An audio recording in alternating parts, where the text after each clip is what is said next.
and we built something together. Lemon Doors Ministries, Yeah. doing our Yeah. counseling and all that, and it's been a blessing. But I guess things started to change somewhere between mid to late 2024. I've noticed some differences. I noticed I've been weaker. I've been having some breathing issues. And then, Hmm. as you know, we moved from Georgia to Texas to be closer to our son and two granddaughters. But little did I know back then when I moved that I was here to save my life, you know. Absolutely. And Yeah. God had a plan, and so I think that's probably the first miracle right there. Just being able to. And at the time, I was hesitant to move. Joe, I don't think really wanted to move. And it was the grandchildren calling me one night and saying, Nana, I don't, why can't you move to Texas and be our nanny? And, I said, I'd love to be your nanny. And as soon as I said that, I felt the joy come back in my heart. And I knew that I had to do it. And that is what I had been missing for some time, is seeing the children. It had been 4 years since we had even seen them. My son with Wow. his marriage situation, and at the time, and his wife didn't want to come to Georgia to visit us, and so we just weren't able to see them at that time. And so I felt an urgency in April that we needed to move quickly. And Joe wanted to stall it out till like the fall, whatever. And I said, no, we got to get there really soon. I feel like the end of April is the latest. And there was just Right. urgency, and everything fell into place. The mover, everything just worked out. That we found people from church to help move us, and we were able to get here and get my 99-year-old mom here safely, and all the animals and the dog. Good, Yep. before we go any further, this testimony is for one purpose only: is to honor Him Yeah. and give Him the glory. Because if not for Him, I probably would have been gone a long time ago. And so He kept me going, kept me alive. And just to explain to people what cardiomyopathy is, my heart function, I guess, was 20%, which is what they call the ejection fraction, which is, well, the heart muscle got weak and it made it harder to pump blood but the way it needs supposed to for Right. the rest of the body to function. Well, I think what happened was, again, at that point they put a defibrillator on me, and that helped. That helped to raise my ejection fraction to 35%. But it really went higher than that. It just stayed at that level, you know. And Right. I think so. That's what it was the next 10 years until I would say mid to late 2024, as I mentioned, that things got gradually worse. Um, I was putting a garbage can up to the end of the road, the garbage pickup. Never happened before. One night in November, I happened to do it. I'm like, why am I panting? You know, that was the first. That's not good. Well, why am I panting? You know, and then the Right. some days later, the panting continued. And I said, and I felt a little heaviness in my chest. I said, Don, anybody go to the ER? I don't know if I've had a heart attack. You know. So when I got admitted, they they resolved. They didn't resolve it, but they treated it with diuretics. You had I think it had developed fluid in his chest. Yeah, It wasn't in the ankles where you would look for it. It was like in the chest cavity and around the lungs. yeah. And Yeah. and I discovered My that my mom heart was, had and they also discovered that that. my heart was, and so we went back and forth from there. And then I've had it since. But after that, I managed to survive through the holidays, but not great, you know. And then Right. January, I felt it got worse, and I got admitted to the hospital, back to the ER, to the hospital. This time they admitted me, and it's pretty much the same treatment, the diuretics, increasing the diuretics and all, and getting it out of you, getting all the fluid out. After Right. the third day, I felt fine, you know, And it lasted for a little while, and then symptoms started coming back again in February. Same old thing, breathing issues, getting tired, and I noticed that even at that time, I felt a little weaker, and even my voice was going, meaning that I couldn't speak loud enough. And I noticed that was, and so I was there in February, same old stuff. Increased my diuretics and go home and pee. that's pretty much that's pretty much how it was. You know, and again, Robert and Steve, I don't, you know, here we are, February, we're approaching April move date, and to this day, even the condition the shipper was in, I don't know how I got it done. I don't know how I moved here. I don't know how I got here because of the fact of how I was feeling, and Right. all the way from Georgia to Texas, packing and cleaning and packing and cleaning and all. You got to do when you got to move. You got to, you have to leave a house a certain way. Especially Yeah. when you show it. And so um, it was like I can't tell you. I don't know how I got here, but once I got Wow. here, it had to been God's strength, His favor. I don't know what I mean. It had to be Him. There's no way I could have done it in my own power, and that's His glory. And I don't mean to be lengthy in it, but I think a lot of stuff I don't want to leave out is important. And we got here, and within a couple of weeks, well, maybe a month afterwards, my condition got worse, and that's when things started feeling really bad. I couldn't Right. sleep. I popped 3 or 4 or 5 pillows just to stay upright. And every time Oh, wow. it would just come, the pain came back again. And I can tell you, nights I spent sleeping in a recliner because I was the only way I can get any sleep. Wow. And then I walk about 10, 20 feet. And so after, I know a couple of times there, Robert, I felt like I was catching my last breath. That's how bad I was feeling. Joe told me he didn't think he could make it through the night one night, and at midnight we called the ambulance, and they took him to the hospital. And he couldn't go to the hospital he wanted to go This to. was a 4th ER visit now between Georgia and Texas. And Yeah, so I went Okay. back to they they did a lot of tests, which A lot of everybody tests, knew what was and wrong. they said it wasn't a heart attack, Yeah, but still, I was still left unsatisfied. So then there was one Saturday, that was July 12th. One Saturday, I was planning on going to a church meeting, and the panting was going all day. And it got to the point when I was sitting at rest in my recliner, I couldn't breathe. I said, "That's it. I had enough." I went back to the ER. I bailed a Scott in McKinney, Texas, where we live.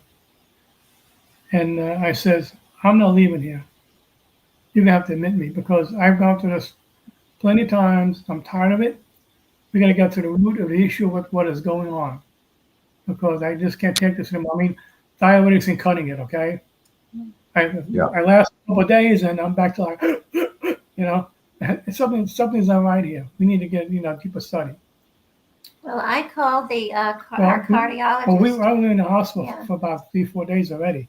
Mhm. So, I called the cardiologist to let him know Joe was in the hospital, and he said, I am going to recommend a heart failure specialist to go see him in the hospital. And he called an associate, and then he went to visit Joe, the heart failure specialist. he came that afternoon and visited me. And this guy, he was blunt, okay? He didn't pull any punches. Yeah. And when I told him my story, he didn't like the fact that I was panting so hard while I was at rest. And he said, I don't like the sound of that. So he scheduled me the next day to do what you call a right heart cath lab, a right heart cath. Now, it's a different kind of a heart cath. Is that the kind of heart cath you get when you get stents? This was actually going in a different direction. And so, to make the short, he was working this process for about an hour. And then when it got done, he came over to my side of the table and he says, "It's bad. It's bad. It's terrible, in fact. He said, we got to get you into the heart. We got to get you into transplant here because there's no pill, there's no procedure that's going to help this. You are a transplant candidate. If not, there's another option we can use too. But I didn't want the second option. I wanted a transplant or bust. Okay, that was my attitude. And so, Yeah. So after y'all pick up and move, you were already having issues, but y'all picked up and moved all the way to a new state in a new home, didn't know any of the doctors or anything. And then you go to the emergency room again, and that's what you get dropped on you. What went through your mind when he told you that? well, when you told me it was bad, okay, you got to be real here. There was some form of fear, Yeah. Because you don't know what you're facing. And truly, within those weeks and months, I was in a dark place, Robert. I was in a dark place. Yeah. I don't know. I don't know whether it was living and dying or what. I was dying, pretty much. The guy confirmed it. Doctor confirmed I'm dying. He felt like he was. And He said, "Yeah, I felt like it was." He said that a year from now, you're not going to be around. So we either keep doing what we're doing, or you die. There's no way around it. I told him I had a procedure coming up, so an ablation, because I had some bad PVCs. He said, "Skip that. Yeah. Cancer can help you." I said, "There's no procedures going to help you. There's no pill that's going to help you anymore. You are. Wow. I am a dying man walking." Yes, he was. It was a matter of months, if I had that much time before how much time I'd be alive. Because my heart was really deteriorating. And at that point, I didn't have the strength in my voice like I do now. Every time I couldn't talk loud enough, I gotta talk like this, Oh, and I have the strength. I was losing strength. I was losing it. At some point, if I'm getting up, it's going to affect my bodily functions eventually. The kidneys will probably go, this will probably go, and so I was slowly deteriorating. And, but anyway, he made a call to Plano, Texas. And that's kind of like the, protocol. They send you to Plano, then they send you to Dallas. But there's a time in between, though, that I have to wait. But I think there was another God move there because we waited 2 days, and he was in the bed open up to 2 days. I said, "Well, forget about Plano. I'll just send you directly to Dallas." So he made a call to Dallas, and Dallas had a bed ready for that night, and off I went. He moved him in the middle of the night to To get Dallas. that bed. It was And amazing. he said, actually, it might have been good for you because going from Plano to Dallas probably saved you too much time. yeah. Yeah. Wow. So once I got to Dallas, the very next day, within the next 5-6 days, Tell them the name of the hospital and the yeah, heart center. it is Baylor Scott and White University Medical Center, and they specialize in Okay. transplants, heart and lung transplants, kidney transplants. I mean, it's an amazing, amazing hospital. I mean, I can't tell you. I mean, it's been tremendous. I think that they are the fourth in the country to do heart transplants. They're well known in the United States, and they're the fourth best. In fact, at the time, they said they were doing more transplants than any other hospital in the United States. So they may have surpassed. They may have surpassed the number 4 number now. So we just want everyone to know the name of the hospital and to give, glory to the doctors there and the team. Yeah. And so anyway, so starting the next day, the next morning, I was told I'd be getting a lot of visitors, and they weren't kidding. It was like every hour I was getting a visitor. I mean, I was getting visitors from other surgeons. I was getting visitors from caseworkers, psychiatrists, psychologists, social workers, maybe even the board of directors. I don't know. There were so many people coming to visit me during this whole process, all asking the same questions. They hear my story and why I'm here, and what am I expecting? And of course, I had to do some blood work. I had to find some things out, make sure I didn't have cancer, I didn't have this or that. Otherwise, it would have negated the whole process. If they would have found a health issue, my chances of transplant would have been gone. And they were checking Joe's mental state as well, where he was coming from in his mind, and if he was in a depression, or they were checking all I was kinds not of depressed. things, but he wasn't No. depressed. It was Concerned, amazing. yeah, a little fearful, yeah, but not but not depressed. And so anyway, let me just make this point here. As I mentioned, I was in a dark place, and you keep asking, "Where's God? God, where are you? Where's God?" But even though God may be silent for a little while there, it doesn't mean He's sitting and twiddling His thumbs. He's working in the background. He's doing something you don't know. He's putting things together. All right. He got me to Dallas In the middle of the night. in the middle of the night, and all this stuff going on, and there's more miracles along the way. And so, folks, if you're listening, be patient. I'm going to get to the good stuff. And so, anyway, again, I was having all these visitations and all that kind of stuff, all this testing, just to make sure I was physically fine, Now I know I didn't capture any other disease. And anyway, after about 5 days, all these people interviewed me. They're all part of the same team to make that decision to see if we could get you on the list. Well, after 5 or 6 days of all that, they finally congregated, all of them, and it was a unanimous decision that they put me on the transplant list. It was 10 different people that were voting, and they all voted to put him on the list. And that was a miracle. That was a miracle. Yeah. 5 days in the hospital, I'm on a transplant list. Yeah. Now, here comes the next miracle. 3 days later, after put on the transplant list, they found a heart. 3 days. 3 days. That's unheard of. Wow. He said it was the perfect heart, the right blood type, the right size and build of the. He realized the build of the person, the weight, the height, Size all that matters. is important because the heart has to fit in the cavity. And I mean, Right. we wouldn't know that. We just think, well, blood type, But Joe had a blood type which opened up more doors for him than someone else. A positive. Also, I forgot to mention too. Once I got on the transplant list, what they did was they did a procedure called. There's a machine hooked up to me. I forgot what it was called, an impeller. It was like a big computer.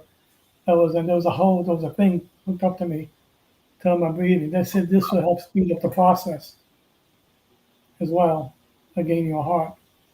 But 3 days, come on. I mean, even they were shocked. Yeah.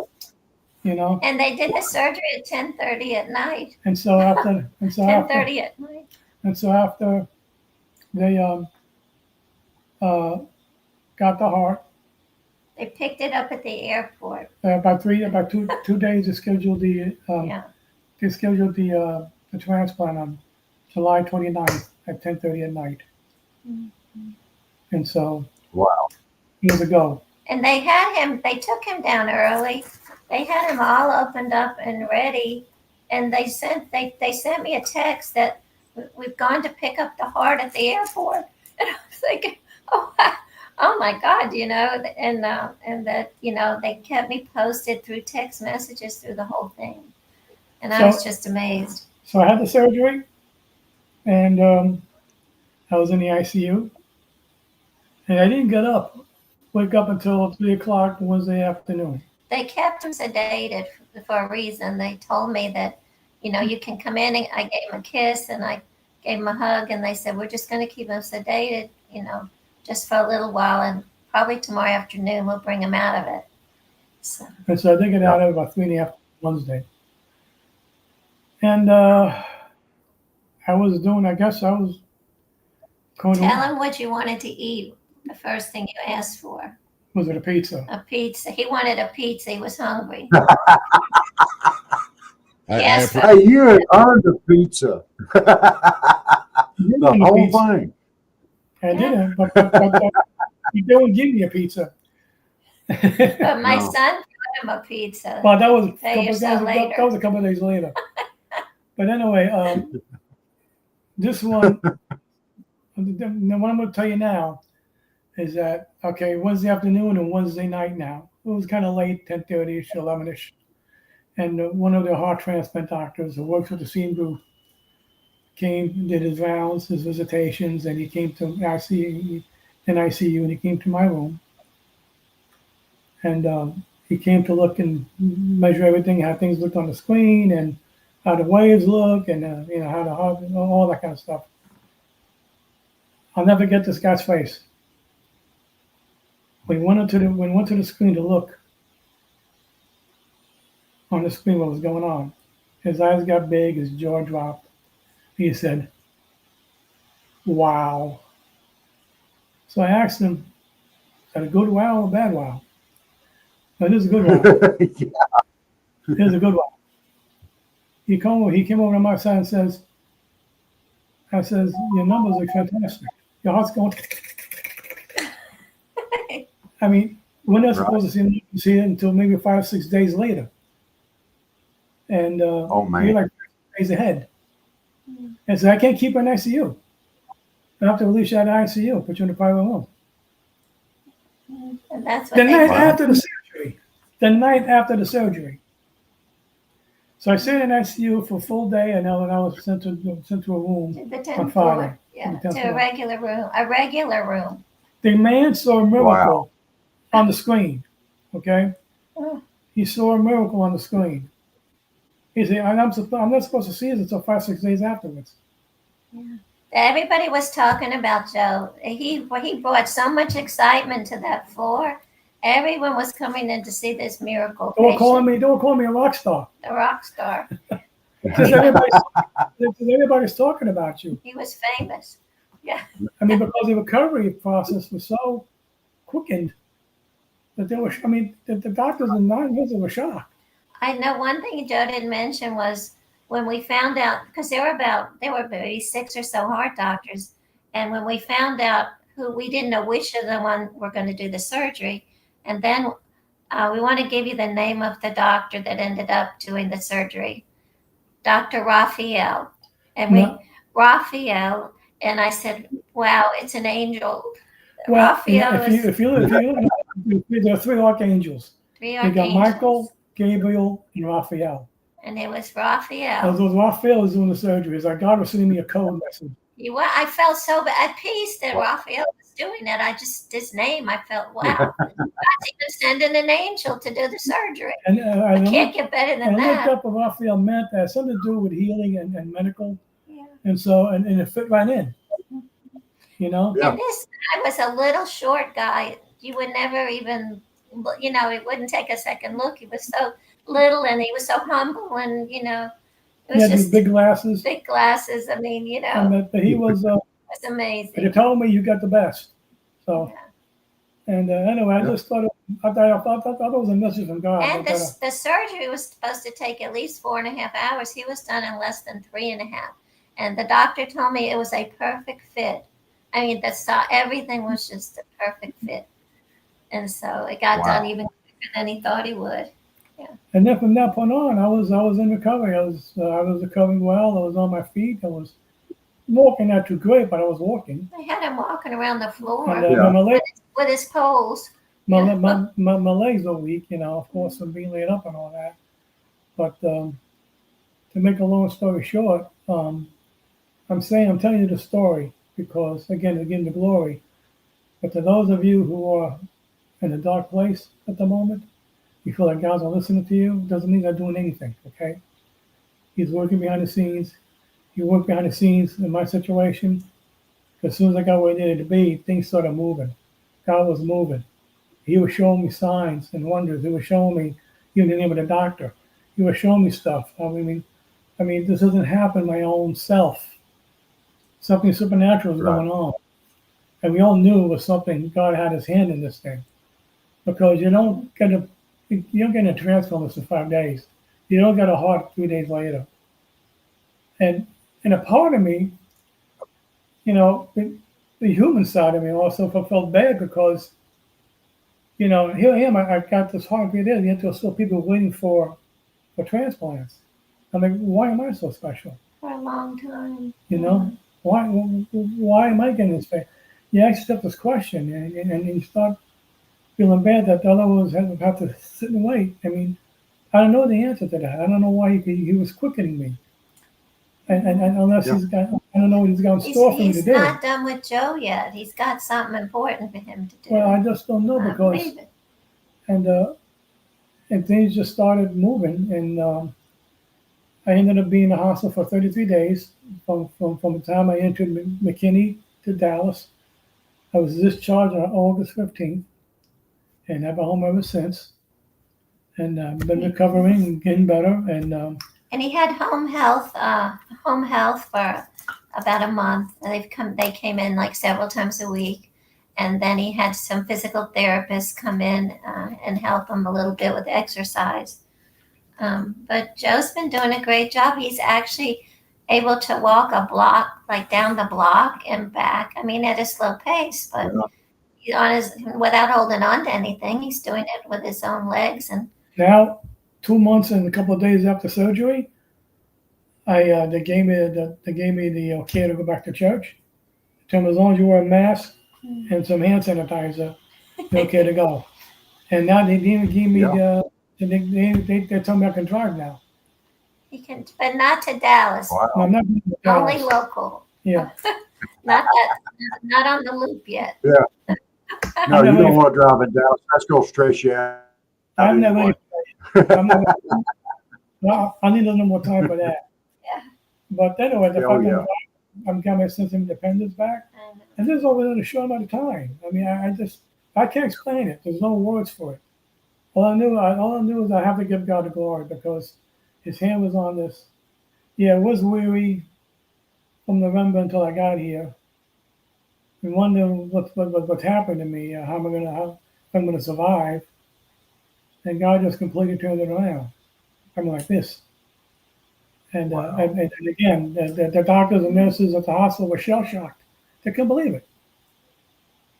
But That's had we not had the grandchildren not made that initial call, because I loved them and I was missing them, but that kind of initiated the whole thing, and then the urgency came. I don't know why I felt the urgency to go as soon as possible, because Joe was in the hospital twice the month before we moved, beginning April, and we were moving the end of April, and he was in there twice, and I was concerned that this was still going to go through, and God took care of it. He gave him the strength when he needed it, and when he didn't think he could do it, he just said, "I'm not tired." He was able to drive. We went from Moultrie, Georgia to Jackson, Mississippi, and spent the night, and that was kind of a halfway point, and then we did the rest of the trip the next day.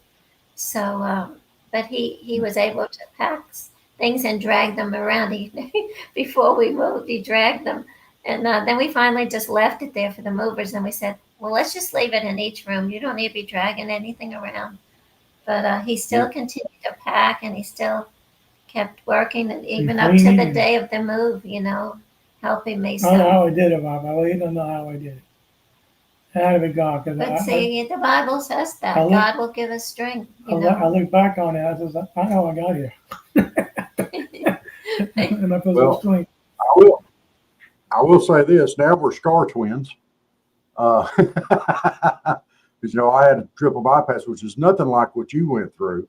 Yes. I had to lay in the hospital for 3 days with a balloon in my leg, get my heart after a heart attack, get my heart strengthened back up so I could even have surgery. Yeah. But that fear that you were talking about, I understand that. I mean, when you lay around for 3 days waiting and you're looking at it, that's not a pleasant feeling there. It's Death like, is facing you, but death is looking at you. yeah, And and it's but which they said from where my blockage was, my widowmaker was 90-something% blocked. They said that should have been It's gone right amazing. there. Yeah. But but 3 days after surgery, I'm walking around, I'm getting my steps in so I can go home. I was ready to get the heck out of there. I can't imagine spending 33 days in there. I'm telling you, it wasn't. He was getting. I mean, I could tell it was getting to him, and the food. Let's face it, is not the best food in the world. They won't give you the ice cream and the I stuff lost you almost want. 30 pounds from the time I started to now. I used to weigh 195, now 168. And, Yeah, Joe has to get large now instead of extra large. So yeah, yeah. I tell you what, I was on a hospital diet for 32 days. It's easy to lose that kind of weight. Well, I've still had to wear extra large, but that's just because of the size of my head hadn't get it through the hole in the top of the shirt. But, Steve's the same way. I still have to go to Dallas in a couple of weeks, to get clinicals and lab work and stuff like that. And make sure the medications do what they need to do. I have to be on 3 medications for life. The antiviral, anti-rejection medicine. Those are expensive. But if that's the world suit, I'll take it. I mean, But he did have. Absolutely. They did do a test to see how his heart was doing in terms of rejection, and you got a good report. Did you want to tell him that? Yeah, about 2 weeks ago, I had to go back to Dallas and do another catheterization. Only this time, this is kind of a post routine thing that they do after 6 weeks. And so they went inside, and everything looked great. Everything, there was no sign of rejection. Everything, there was no sign of infection, no sign of anything. Everything looked great, and the doctor was very pleased. And he, and I just keep going to clinic a couple of weeks. And tell him what your diet is now. Like your diet, what you try to do now. Well, they're trying to maintain my glucose because I think the medication, especially the steroids, have a way of messaging blood sugar, and so they got me a metformin to regulate it, to maintain it, and then they just the numbers are better than they used to be, because it used to be in the high 200s, 300s, and they just now it's getting better. I'm taking metformin twice a day now, but I think it's going to be temporary. I don't think it'll be a full-time med, and I think it's just going to be something to get the glucose. And I started out with 6 steroid pills a day. Now I'm down to 2, so we're tapering it off one at a time. I think that's helpful. There you go. Barry Sea Dog has a question for you. So, did you have other church members praying for you? Oh yeah, we well, the ones in Georgia that we left, and the church. We're part of the church here now. We're part of Anchor Church here in McKinney, and we had the prayer team and the pastors praying for Joe. And actually, one of the pastors actually came to visit him at the hospital several times, and that was a blessing. Yeah, one of the ministers too. And came and. But I know I was praying, and I had my church praying, and some other churches praying too. It was. I know some of our friends. Thank you so much, and please give. Joe's going to do a video. Anchor Church is going to help him. I guess they're going to do a video soon in the next week or so. We'll be happy to share it and his testimony on video if you want to share with your church. I think it gives a lot of hope, to people that are going through difficult times. And I think Yeah. just to see Joe speaking and, and just telling the story, I mean, I think it'll be really helpful to people and sure. families. And that's the whole purpose of it. See, God wants me to share my story. Yeah. It's Give him all the glory. it's getting him glory. And that's, he deserves the glory. Because I tell you, when that doctor told me at the hospital in McKinney about how much time I could possibly have, and how real and blunt he was, it sent ice down my spine and it was like, my blood got cold. I'm like, I just had this chill because he was speaking truth. He wasn't, he was saying Yeah. Hold that. that this is your last hope. That's it. Wow. Because there was nothing. I was like, My goodness. I was a dying man walking, and there was nothing. But God laid out a path. He did. He got me. God laid out a path. He gave me just in time. Yeah. I got surgery, Yeah. and Yeah. he also moved me. He kind of had found a way to escape, and come directly to Dallas. To avoid that delay, that would have been a 2-month delay. And by then, he may not have even made it to even try to find a heart by then. I might have been 2.5 He was surgery. too weak, You know, And Wow. it's amazing. and It is amazing. yeah, thank And God. I'm so glad it worked out. And it seems like you're doing very well. I mean, if you're walking a block, this is 2 months out of surgery on a transplant. Now, I know within 3 months I was walking 4 or 5 miles, but that was not the same surgery that you had. You had a much more invasive type thing, and to be up and going that far unassisted, I mean that in and of itself is a miracle too. The recovery that you're having. The other fear was, in the back of your mind, you wonder how you're going to come out of surgery, And here's the other thing too. I forgot to mention, pain wise, the cuts you open. Everything else is, you can put back together. And and so basically, I was scared of the kind of pain I was going to have. But you know what? Pain was only manageable. I was on maybe Oxycontin or Carcodon, whatever they give you, maybe for about a day and a half. Then after that, I was only Tylenol. Yeah. Even I the wasn't on it pain, very long either. I was shocked that I didn't experience too much pain. Robert, Now I did sleep. go Go ahead. ahead, Miss Donna. I I did sleep in the recliner for about 2 months because I couldn't sleep laying flat. Yeah, the recliner that was what was working for Joe somewhat. I dreaded nighttime. I really did. I dreaded nighttime because I knew it was coming. I knew what was going to happen. I knew I wasn't going to get enough sleep. I dreaded nighttime. I hated it because I just knew I was going to suffer. I knew I was going to be able to breathe. I won't be able to last long in bed. I got to go back to the recliner, and I just wasn't looking forward to nighttime. I wanted to tell you that the man, Alvin is his name, that's in charge of the ministry team at Anchor Church. When we first moved here, we came with a letter from our pastor because we were on the ministry team and prayed for people after church, or we, in addition to the counseling and things we did. And so he wrote us a letter, and they took us in. They needed altar ministers as soon as we got there because the church is growing so fast that they put us right on the ministry team immediately. And Alvin, the man in charge of the ministry team, he came to see Joe at the hospital a few times when he was there, and he feels like, he says he wants Joe back up there next week. He gave him off this week.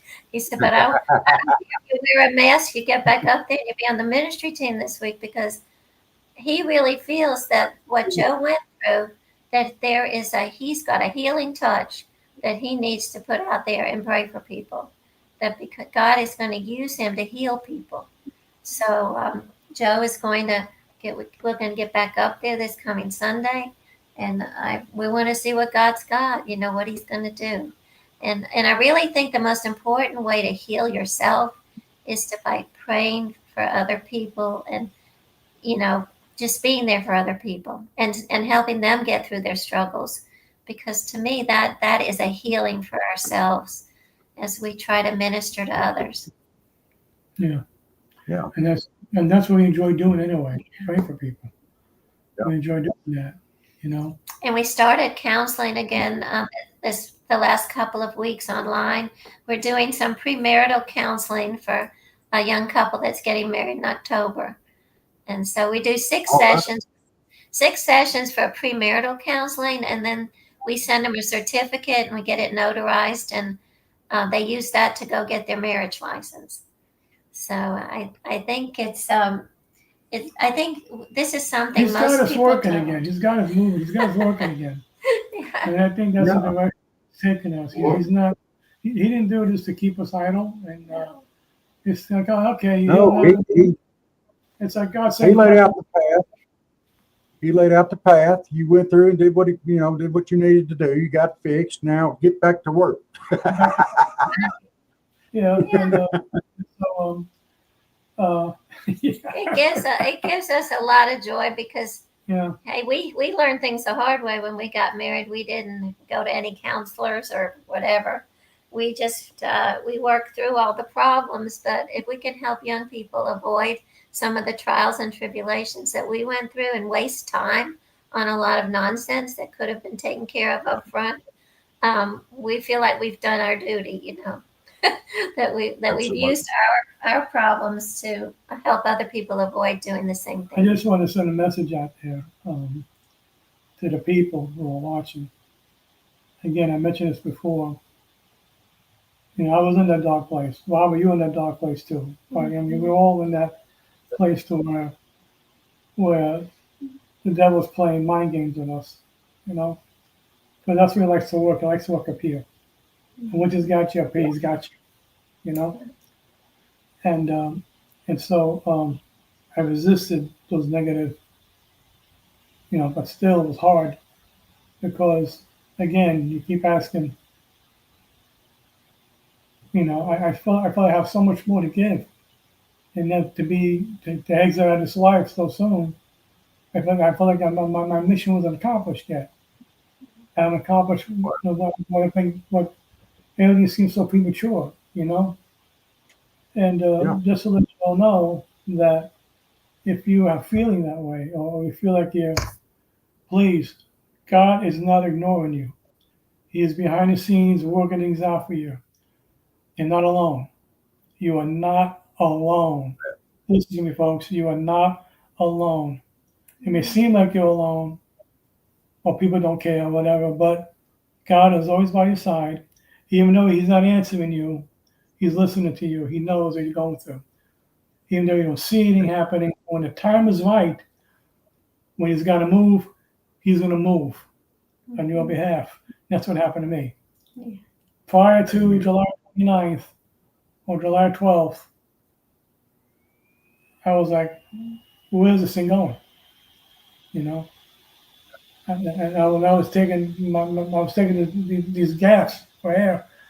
I said, God, you're going to take me now, please. I can't take this anymore.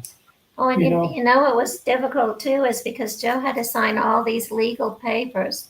Like, do you want to be resuscitated if something happens? This and that. You know, what are your wishes in terms of keeping you alive? Yeah. And I mean, those are some really difficult things. And here you are thinking you could die, and you may die, or you may not get the heart in time, and you're having to make all these decisions. I mean, it's not 100%. I mean, the doctors told me before surgery that sometimes there's a 5-10% thing, something could go unright. You know, there's always a 5% chance. So it's not a 400%. And so you're hoping you're part of the 5%, you know? Yeah. And so. They brought those same papers and had those same talks with me before mine. They had, you know, I'm like, what? I don't want to be talking about dying right now. I just want to get this surgery. But, you know, there's always that chance. And so, you know, I was frank with them. I said, if you can save me, save me. If you can't, let me go. You know, I ain't, you know, it's in the Lord's hands at that point in time. And you know, if it's your time, it's your time. But if you can do it, save it, fix it.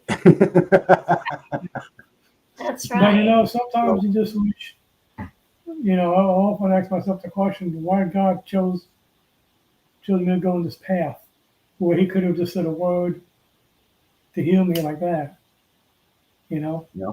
He chose this path. I don't know why, but I don't care to know why. This is the path he chose. He's God. His ways are different than our ways. He does, he knows what he's doing. So throughout this whole process, I've learned one thing: you've got to trust God in this process. He has a way of doing things that you can't explain, and don't even try to explain it.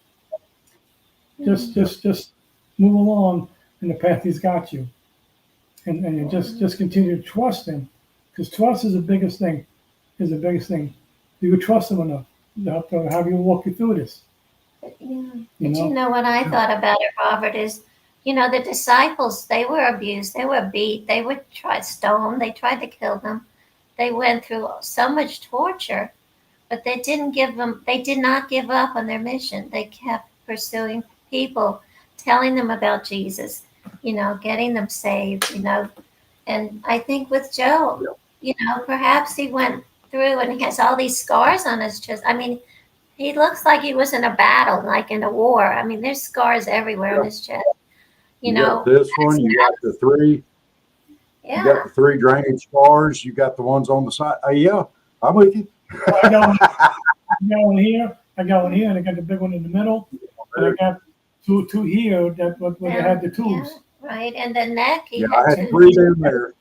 in the neck. I got one scar here in the neck. I got another one over here on But this side of the neck. So But I think it's like your battle wounds, Robert. You know what I mean? Your battle wounds, and it's making you stronger.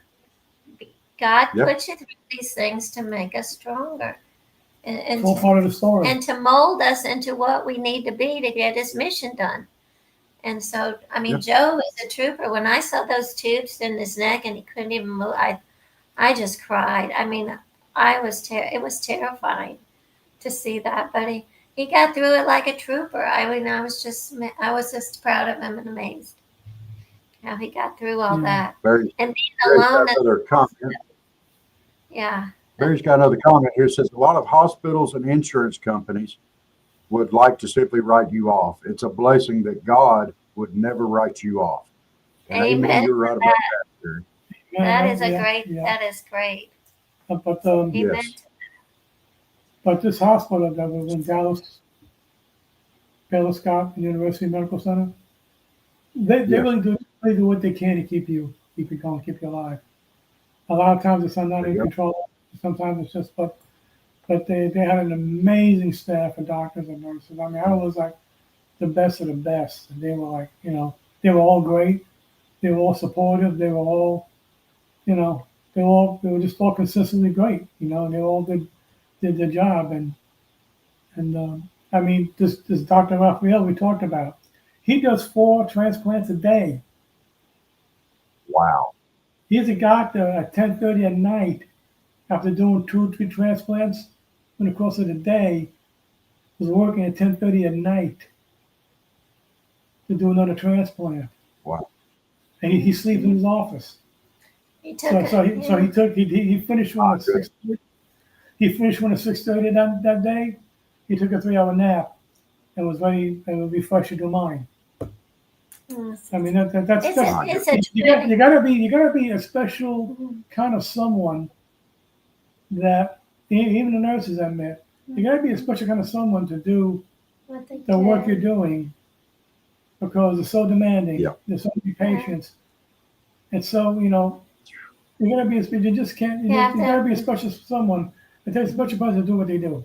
They all had a passion for what they did, even the nurses. I was just amazed at the nurses and how wonderful they were and would go out of their way. And you respect them so much more than having seen what they do and how they do a 12-hour shift. In this really difficult heart wing. Where anything could happen at any moment, and they're there. And, we're talking about people who have open heart surgeries, transplants, and I mean the sick of the sick. Yeah.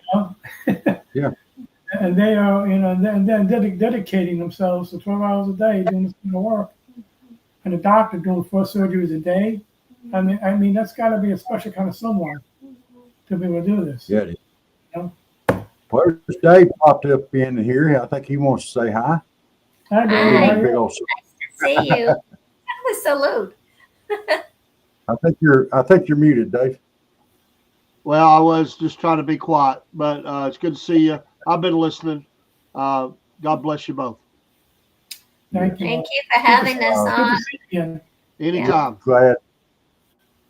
Hey, will you be willing to come back in a few months and give us an update? Let Sure. us know how you still. Good. I may be doing a marathon. I may be doing a marathon by then. Who Oh knows? my God.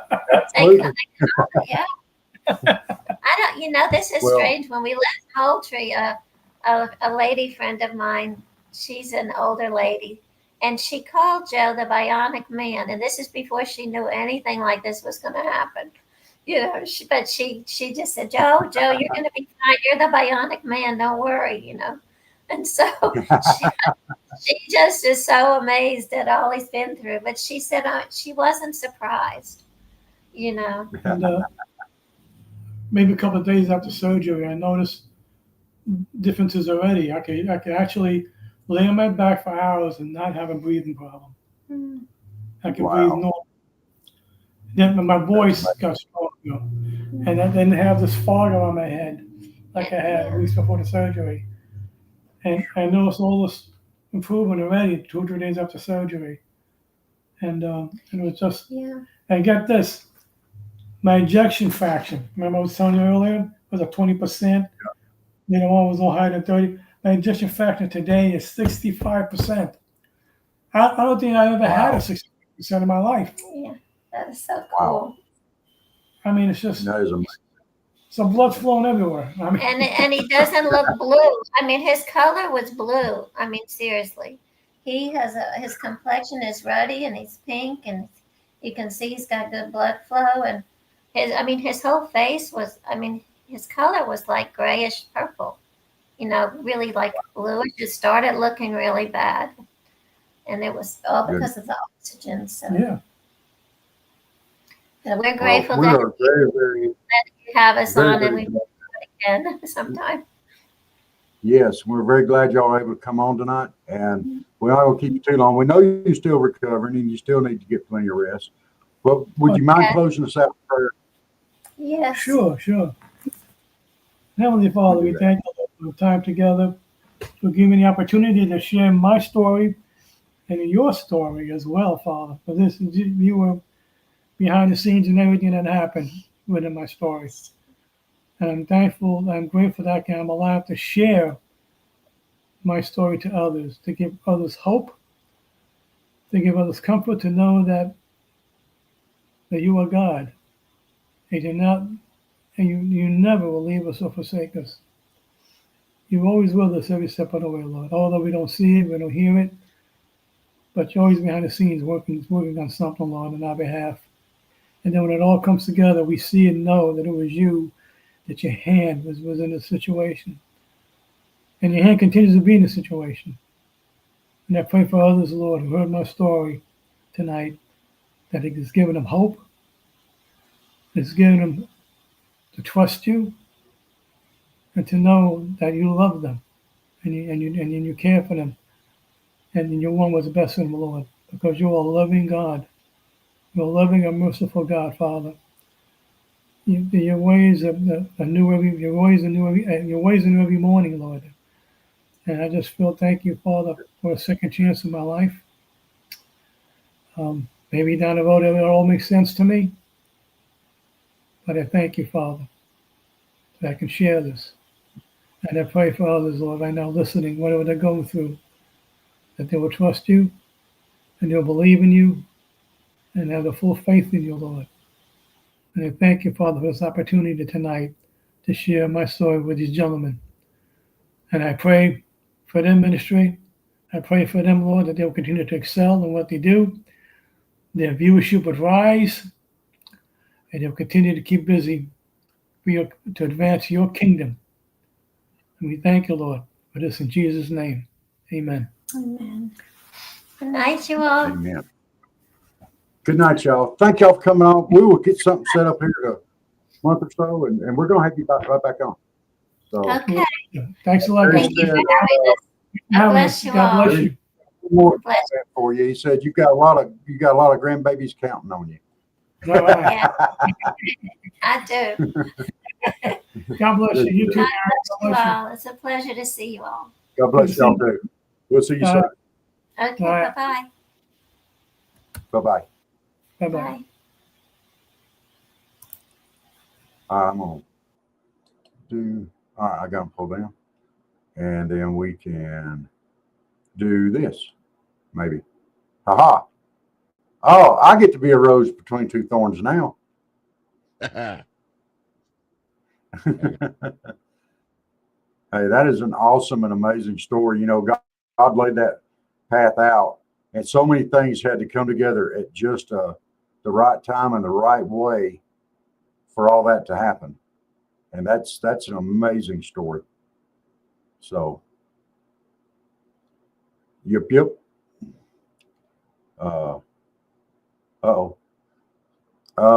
Dave, do you want to shift us over to the Humpday Views? Or the Humpday Views? Music fixing to kick off. We'll be right back. All right, I'm going to drop. Will you hang out for just a few minutes? Give me about 5 minutes, sir. And I'll be right back. Steve, you got him. Keep him under check.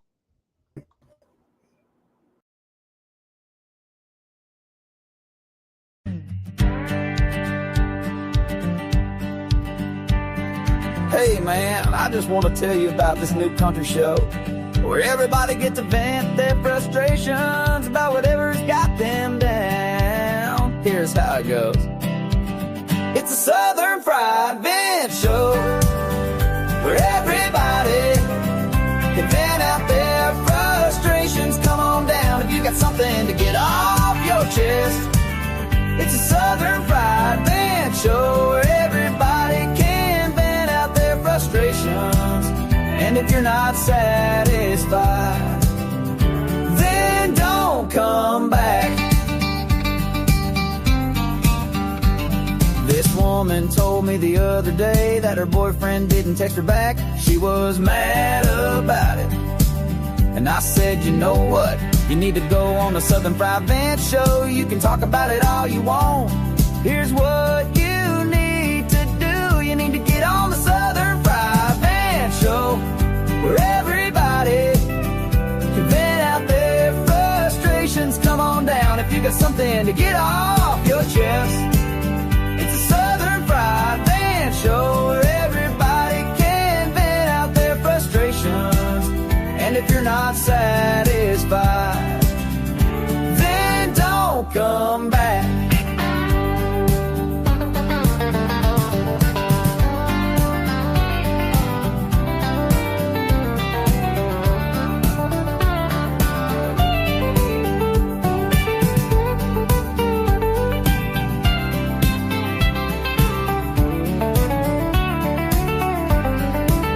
I said it's just like this man told me the other day, that his neighbor had been looking at him funny and it was bothering him. I said, you know what? You need to go on the Southern Fried Vent Show. You can talk about it all you want. Here's what you need to do. You need to get on the Southern Fried Vent Show where everybody can vent out their frustrations. Come on down if you got something to get off your chest. It's a Southern Fried Vent Show where everybody can vent out their frustrations. And if you're not satisfied, then don't come back.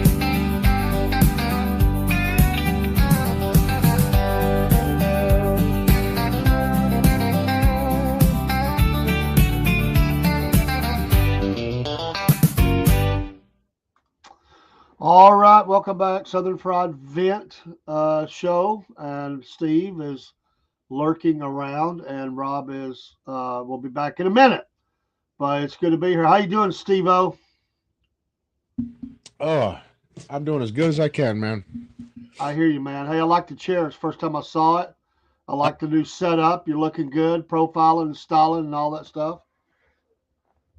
Yeah, it's my new squeak-free chair. Look at that. Nothing. Nothing. Thing. But it's great, but it's also a little sad. It's a little sad because the squeak was kind of like it's just kind of part of your stick, man. I mean, it's like gone now. It's like the old Steve is never to come back. Well, it was annoying me too. So, along with audience members, certain audience divas.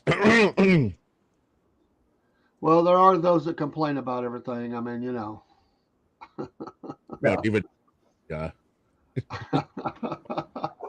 I mean, when we met you, we both were struggling podcasters, I think. But we appreciate you giving us some time, and it was the best of times and the worst times for you because it was the best of times because I think that we brought you some sales. But the worst of it is you got stuck with us. I mean, that's what sucks about it. I mean, I don't know the way to put it. Well, we don't pick on you much, do we? Well, I mean, Dave, you're all right. I don't know about Hot Dog Head over here, but The hot dog head. Here, let me put on this other shirt here. I was thinking about it. I decided not to, though. I'm just going to put it on right on over my other one. Yeah, we need to put this out there. I'm going to have to. Yes, it's hot pink. Steve's got one just like it. I don't know if y'all can read this or not, but if y'all can read it. There you go. Is it backwards? It says Rob's a hot dog, right? That's what hot dog head. Is that what it says? Yeah, that's what it says. Oh, so what are we going to on Vince tonight? Barry's got us one. He's going back on one I brought up this morning. I'm gonna take this off. This color makes my butt look big. Getting their Sorry. money. But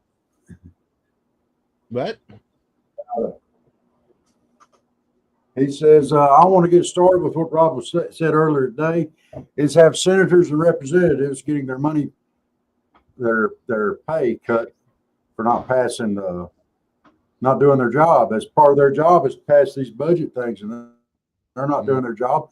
If you got to shut down the government, why are they getting paid? Should they get paid? yeah, what is this? I don't know the details on that. I don't know if anybody else knows any more than I do about that.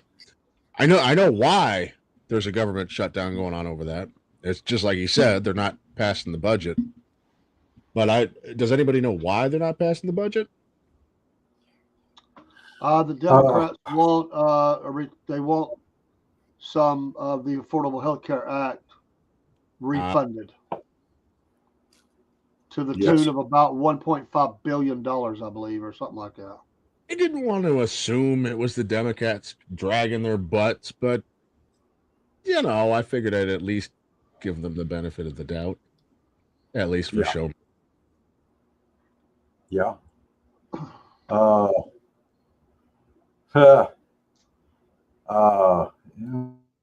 Who's this right here? He said these politicians don't listen to anything until you dangle a carrot in front of them, and transparency doesn't exist.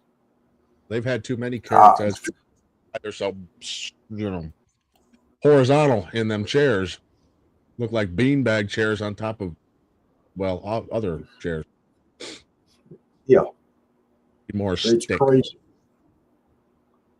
I think we need to take the stick that's dangling that carrot and start beating them over the head with it. So maybe they can get some common sense knocked in there. I mean, come on, guys. You had one job. And, the Democrats were the very ones that were disparaging all the Republicans out there when they were threatening the government shutdown. Oh, you can't shut down the government. Too many people rely on us. Oh, this, oh, that. Now it's, let's shut it down. Come on. It's all watch.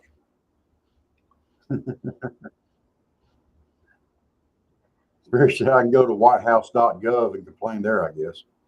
But, is there a congress.gov? I mean, That'll totally go through yeah. where it needs to go there.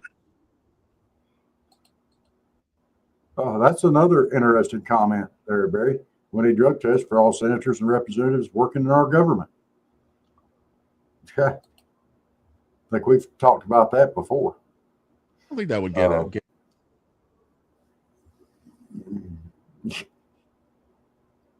There's no way somebody.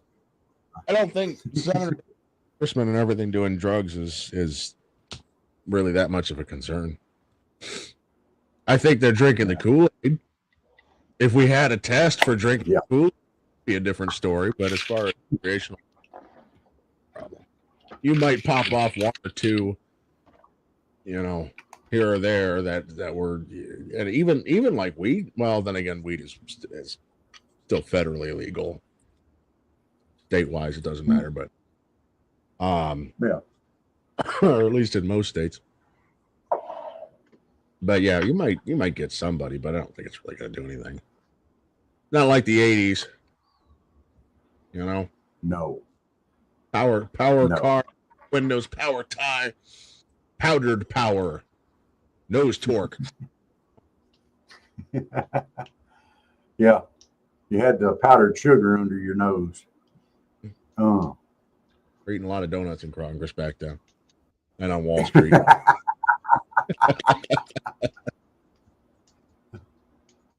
Some of that Peruvian market. Yes. But,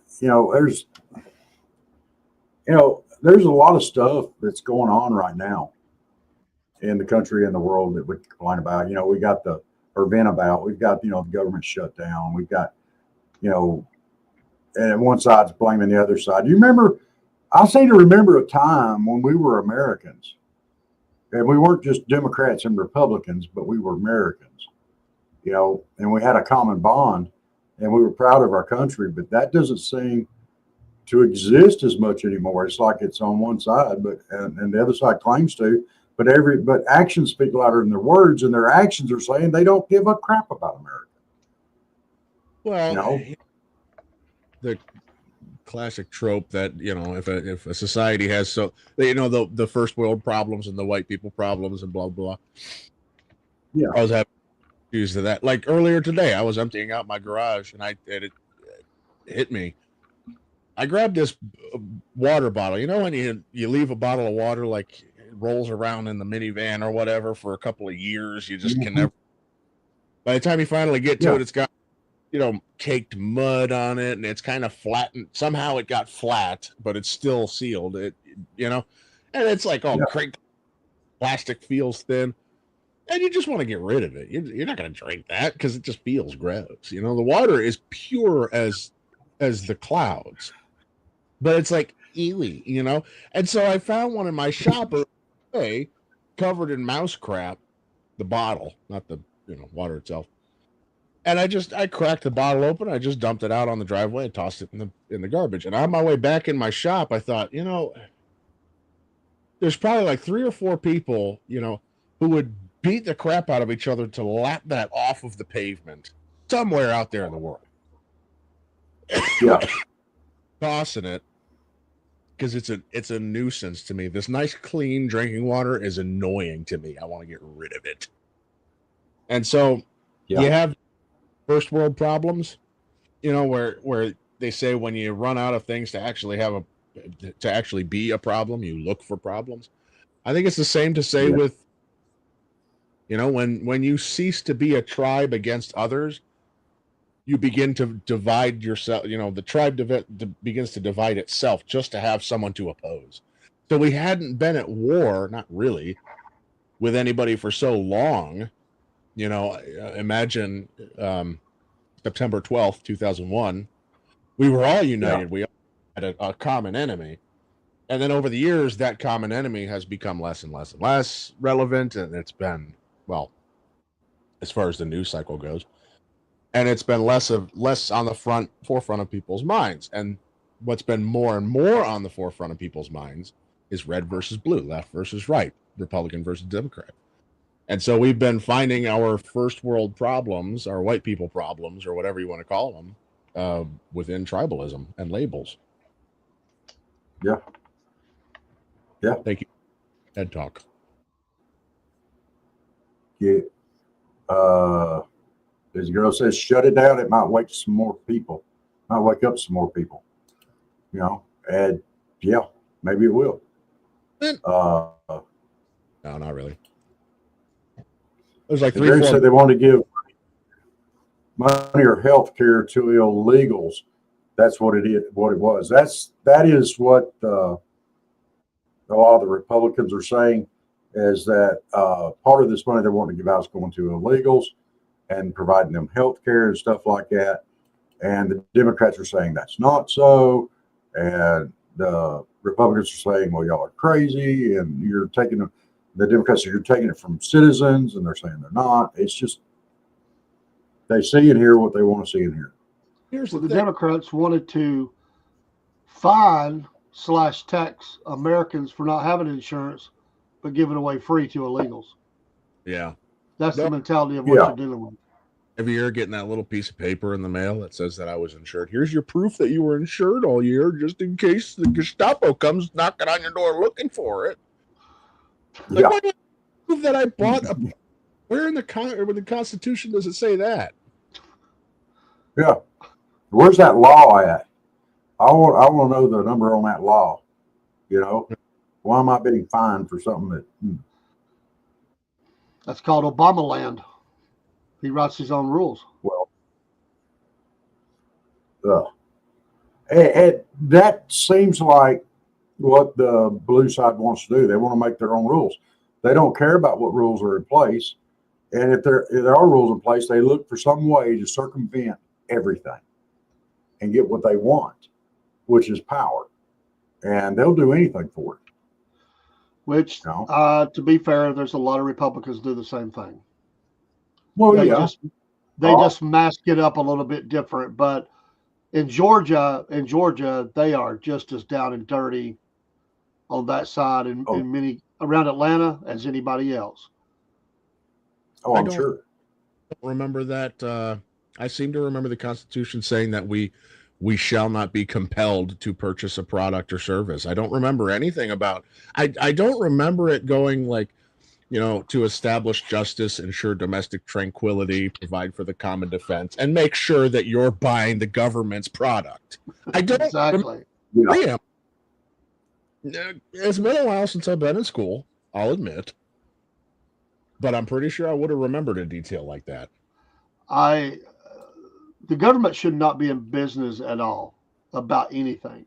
No. No business. That's a problem. And that's what they're doing. They're getting more and more in business. A government bailout of a car manufacturer. That was business. He did to support them being in the business of war.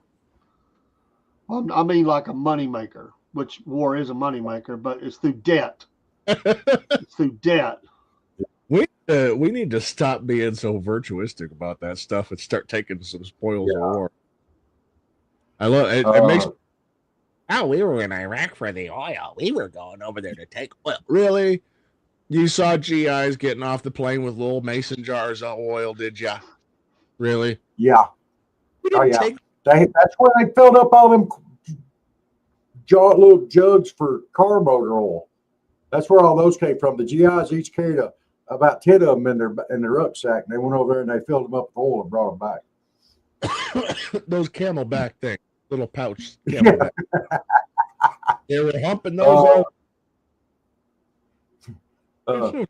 Jen says, now this is something that I have a bone of contention with, and I've had to do this too. Jen says I would have insurance, but they say I don't make enough money, and that is $16,000 a year. Shaking my head. You want to turn a vent into we'll be here until midnight. You get me started on insurance. I have to be stuttering the whole way because I got a very colorful vocabulary loaded in the magazine, ready to fire at the insurance industry at any given moment. You could wake me up out of a dead stupor, and I could have at least 4 or 5 heartbreaking roasts to throw at the insurance company. Absolute worst parasites on this planet, insurance companies. Absolutely. Absolutely. And it's not just in the healthcare industry. It's in for car insurance, home insurance, everything. Insurance is a huge racket. But if you don't have it and you need it, then you're screwed. And but like when I had my surgery, I had a triple bypass, and the bills on it was well over $250,000. Say that with me. $260-something thousand. Okay. Yeah, and that's what they charged the insurance. But what would they have actually have charged me? It would have been no $260,000 if I was self-pay or whatever. They would have charged me that. But because it's insurance, they run the money up, and then the insurance runs your money up. So the healthcare industry and the insurance industry are tied together. and You know, the and it just a step ahead. Otherwise, they will go bankrupt overnight. There's no ifs, ands, or buts. They have to make money. The only way they can make money is by keeping more than they give, or more than they get. Like, they can't give out the amount that they get. They have to take their cut. Whereas if you're saving, just to dumb it down, if you're saving, $50 a month, for a year, and you got $600 at the end of the year to pay your medical bills, and you get a surgery for $500 because it's 1920, and you could get that, and it's a lot of money. You're spending a lot of money. That's pretty rough, sure. But the insurance company comes along, puts a bug in your ear, says, "Hey, I'll pay for that $500 surgery as long as you give me $100 a month," or even less than that. So $25 a month, and they're getting 9 of your buddies to do it too. Well, now your 9 buddies are getting screwed. Their money's getting spent on your surgery. You're only paying $25 a month. That's a bit of a deal, as opposed to saving $50 a month. That's more. You get $25 more a month to spend. But it doesn't. Oops, I'm bleeding. oh, My leg is you're bleeding. going to have to go have surgery. Yep. Nope. There goes another 500. That's why one of the reasons, which you don't normally hear, why I love Rush Limbaugh. Forget all the other stuff. What I loved is Rush Limbaugh became so successful, he told the insurance companies to take a hike. He had to have surgery. He went to the hospital. He said, "How much is this going to cost me in cash?" Yeah. He made them figure it. He saved a lot of money, and he paid them. He paid them up front, and he said, "I want something that says paid in full." He said, that's the only way to do it. He said, "I realize I'm successful." He said, "But I don't get ripped, because if I did this through insurance, I'd be paying 4 times as much." I'll be right back, guys. Well, all right, go take care of yourself. It seems to me like, the insurance company or the hospital would charge the insurance company 4 times as much as what they charged him to go in and do it. If he just paid for it, isn't that what they were doing? Like charging 4 times as much to the insurance company. Why is there a double standard on that? Why is there one standard? Because they have to upcharge. They have to upcharge to get their money. Yeah. And that's ridiculous. And I've been told that by people who file insurance. If we don't charge this crazy amount, we don't get our money. Yeah. It's but anyway, that's not my vent tonight, but it's a good vent. So I just posted a video about insurance not signing anything about being responsible for the bill until you watch. Rob, you should go watch it. Everyone should watch it. Well, we'll post it out on our media sites. So yeah, if we can. What was your event tonight? Well, we'll wait for Steve to get back if you want to. He may have to go put a tourniquet on his pinky finger. I don't know what he got on to start bleeding there. He was scratching his leg, I think. It happens. Oh. Sometimes you can It have a does. scab or something. And well, Yeah. when you get older, you got thinner skin. He could just be getting old. Dude, let's not talk about thin skin. I almost scratched my leg the other day. I didn't even have a bump on it, and I was bleeding. So I probably got thin skin on my legs. Let's not Well, talk about getting older. That's because you're old. No, I'm not. Don't you go? But you old me. You're older than I am. Oh, there's the No, old I'm old. I'm old too. I didn't say I wasn't. man. I There's the accept old it. man. Dave's calling you old, Steve. Said you got thin skin. I am. I'm bleeding out of nowhere, man. I don't know what happened. I told you. No, it's just this thin line on my shin. I don't know where it came from.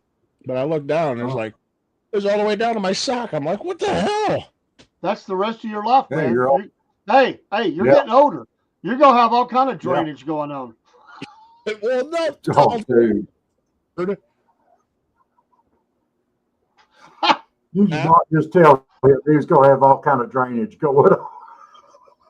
Well, he does think cornhole. Which may or may not happen while you're cornholioing, but Yeah.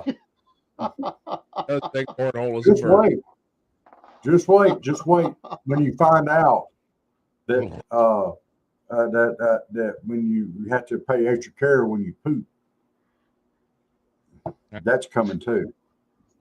You can't just walk by your buddy and rip one off. You might rip one in your drawers. Oh no, I'm still brave enough to do that. The prank is worth it. Okay. Well, crop dusting, my friend. Yes, it is. Mhm. So, Dave, what's your event tonight? well, it may not seem like much, but it ticked me off, and we have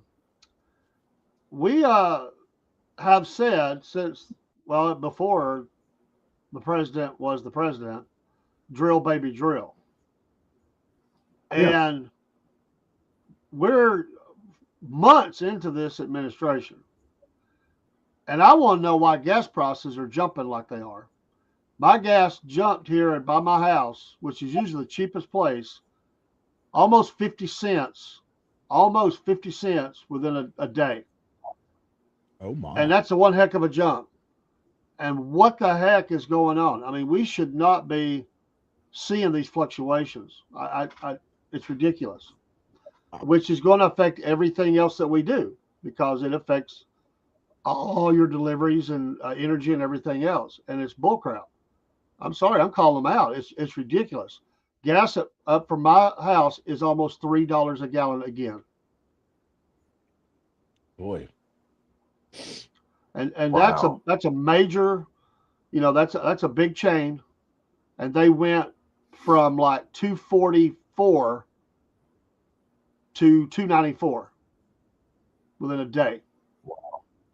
There's something wrong. There's something not right, man. What the heck? I'm a little jealous of that 244, man. I Yeah. haven't seen How much do you use in Ohio? term. Well, the gas station down the road from my work they hit 319 today. The gas station that I always hit is owned by this Indian dude. It always calls me Buddy. He's got his price down to 269 right now. So 50 cents between two different towns. Usually you don't see that much of a difference. That's what I'm saying. Something's weird. Like what's going on with this? And I know they always go future price. Your latest order. It doesn't matter what's in the ground. This is a whole nother ripoff, by the way. They bought the gas that's in the ground already. It's already paid for. But when they order the new gas, order it, not delivered, order. If that gas is higher, they go ahead and jump the price on you, and that's profit. That is clear major profit that they're getting off the gas that they got cheaper. They do that. I realize the margins are not much on gas. It's not much, but that's a ripoff. Does that go both ways though? So if the delivery is lower, does the gas on the ground go lower? Does it? No. Oh, okay. No, they go with what they order. If it's I going the other mean, way. I guess you could say if they drop the prices that's down there, but if you overpaid for that, I don't know. I don't know how they do that. I think they come down slower than they go up, is what I think. Because I'm sure I don't know what the gas prices are. I've never owned a gas station. I'm sure you guys haven't either. But I'm sure they get their gas at like, if they're selling it for like $2.50, I'm sure they're getting it for like $1.75, $2. No, it's not that good. It's about 3%. It's about 3%. It's just enough to pay the gas and lights and taxes. Makes me wonder. Or not gas, but lights, taxes, water. They make their money off of all the stuff you buy. That's where their profit comes from. Auto tickets, cigarettes, etc. Yeah, beer, cigarettes, lottery you know, tickets. The kids won't look candy. plus- It's $5. Yeah. Plus, you got the state and the feds coming in taking their cut in taxes, or the state's coming in and taking their cuts on taxes on it too. Well, And you they guys, tax the crap out of gas. you're just trying to get my blood pressure up tonight, man. First you bring up insurance, now you're talking about tax. I keep saying it. I need a piece of rawhide at my desk that I could just gnaw on like a feral Rottweiler. Just Well, you know, they tax you for making money. Okay. They call it income tax. They Yep. tax you for using money. If you go out and buy something, they have Mhm. sales tax. Mhm. You know, if you buy something like a piece of property, then you got to pay property tax.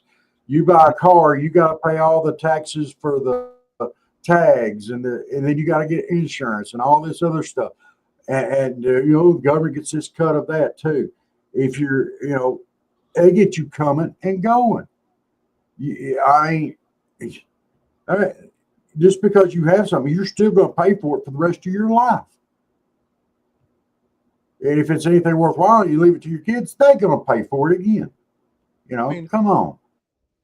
Stay optimistic, buddy. I mean, I'm sure World War I is going to end any day now. It's been long enough. I'm sure World War I is going to end, and then we can stop paying income tax. Yeah. They said, Yeah. right? It was over. Mhm. Right? Yeah. Right. And they got a bridge they want to sell you too, or some beachfront property. You know, Well, the government's always trustworthy. That's for sure. I mean, you know, Of course. yeah. And they like, do what they say they're going to do, and if it's you out, know. and you know it's true. You know, stuff like that. There's just a few. Yeah. I mean, it's their words as pure as a preacher's sheets. You know. Oh, they're just as honest as a used car salesman. Don't put down used car salesman. I was gonna say that's some used car salesmen that were not that bad.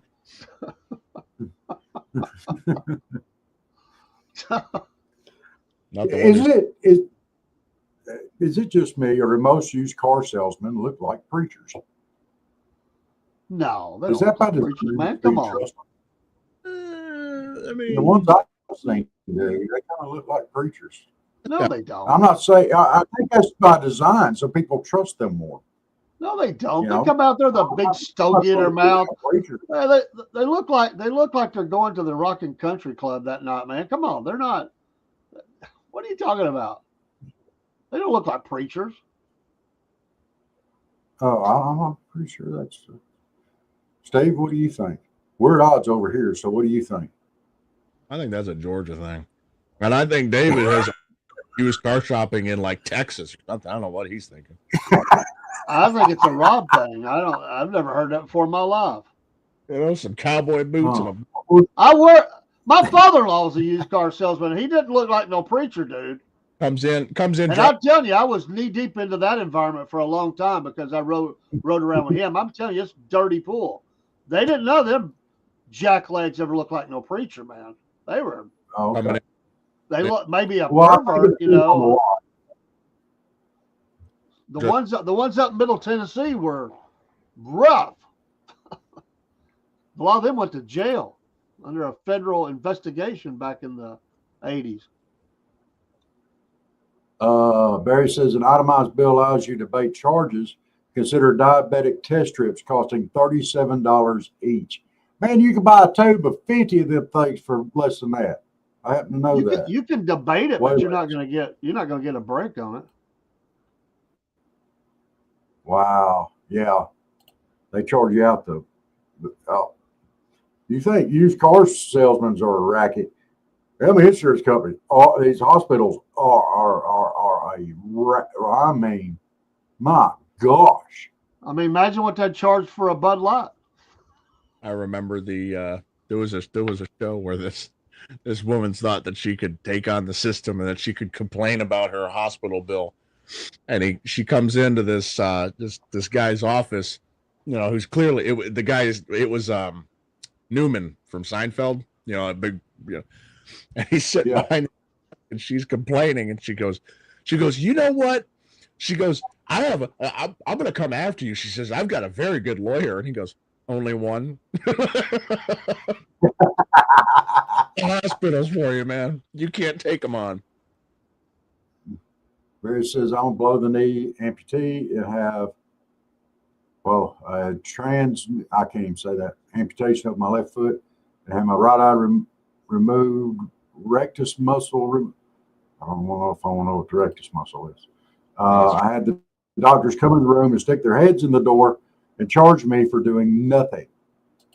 That's called consultation. It's all the scam, and I need to make a tuna fish sandwich right now. Yeah, it's like their what did they call it? It's like a plasma glucose dietary supplement or something. Jello. It's Jello. Yeah. What was it they charged me for? When I was in the hospital in Fort Payne, when my sugar got away from me, and they admitted me in the hospital. I was there for 3 days, but they charged me to feed me. I had to pay money for them to feed me sauteed squash and onions. And at the time, I didn't even know I wouldn't have eaten squash for nothing, except for that day, I was flipping hungry. And I ate it, and I found out that I like it sauteed. My grandma had always cooked it to death. I like it sauteed. But I was hungry enough to actually eat it, and I didn't throw it at them. But they charged me for it on something that I wouldn't normally eat. They actually charged me for burnt squash and onions. Mm-hmm. I didn't even give me a piece of meat with it. You got to have fat back with something like that. And I know I was in there having my sugar up, and I shouldn't have been eating fat back. But my goodness, Why you think everything in the back bolted down? They know you're going to go at them like you do with the hotels, man. You're going to walk out with soaps and shampoos and all kinds of crap. They got to make sure that's under lock and key. I mean, some of them got clever. That's why motion sensors too, so that you're not in there just put away into a ball mason jar, man. Yeah. They even keep those hospital gowns that open in the back locked up. Nope. What are you gonna do? Wear that around town, like being all sexy and stuff? There ain't no way in heck that you gonna wear a dress that opens in the back if you got no. Go watch the Pride Parade. You'll see more than that. Oh, Dave. No. Do what? I didn't hear that. You didn't. I didn't hear that. You got. You what didn't. What did he say? I didn't hear it. Court again. Oh. You talking about wearing it the other way around, Dave? Yeah. He says, you want to tell him or do you want me to tell him there? I'm not saying nothing. Someone's going to have to tell me. He said not at some of them pride parades, they don't.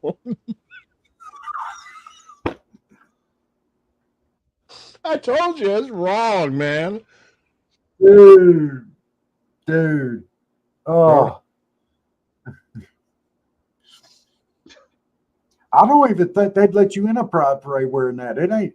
Those things are. By the way, that's better than that in pride parades, I think. I got a little teeny tiny rant. Just slip it in there real quick. That Barry reminded me of. Just a little micro rant, a raw, not even a rant, just RA. Okay. Why do we call it tuna fish when we don't call it chicken bird? Why do we add fish? I know it's a fish. I didn't think that you shot it next to a turkey. You're not here looking, rolling the tracking them through the woods. I know it's a fish. We should start calling it, chicken eggs. You know, Tuna fish, chicken eggs. Yeah. hey, let me What get was some the other one? mammal. Yeah. And why do they call it a catfish? Cows are mammals, right? What? I'm not a cows are mammals. Yeah. Yeah. He says so assuredly. Have you ever seen a catfish? We do whiskers with their super cool Fu Manchu. So you've seen a catfish? Not in person, but He's big catfished. the Discovery Channel wants. Oh. So, but you've seen them on how did he hold the pole? I follow Hannah Barron, so but I ain't looking at the catfish.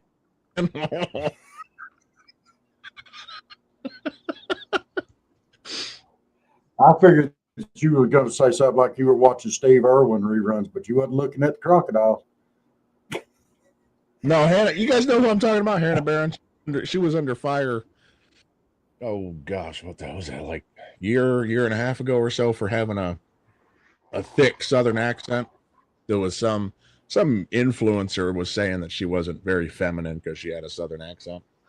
That's that chick that goes out in like a bikini and she goes noodling for catfish. Oh, yeah. I like watching them do that. That's fun. I got to tell you, though, she went walking around. What was it? I think she went walking around SHOT Show one year and she had a video of her walking around there. And she's already, I did not know that a woman doing flawless animal calls was a turn on for me until I saw Hannah Barron doing like a turkey call. I don't know. I'm not even a hunter, but I'm like, I saw her do that. I'm like, ooh, okay. Was she using the mouthpiece one or the actual horn call? Doing this with her mouth. She did what was it? She did a turkey, when they do their, or whatever. I can't do the sound, but they,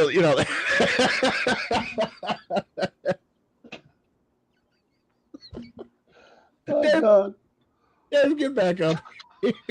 I know you're blushing. Get back up here. What the heck was that? Not turkey call. That's how it. Oh no! Further back than that you have this fetish now for girls doing calls. I mean, what the Calls. heck? Oh, so Steve's the guy that goes down to Main Street and tells the girls, said, "How much will you charge me just to call some animals in?" Get it, baby. All right. You ready for this, Steve? You ready for this? I'm going to do an animal call. Meow, meow, meow. Used to do Now I'm that. going to pull the Alpha Power. Does this make you horny, baby? He does a what's the big God help us. panther, right? No, this isn't the panther. This is Chuckers. Oh, not He's the a tiger. He's a wild beast. I'm talking about. What's the big cat you guys got living down there?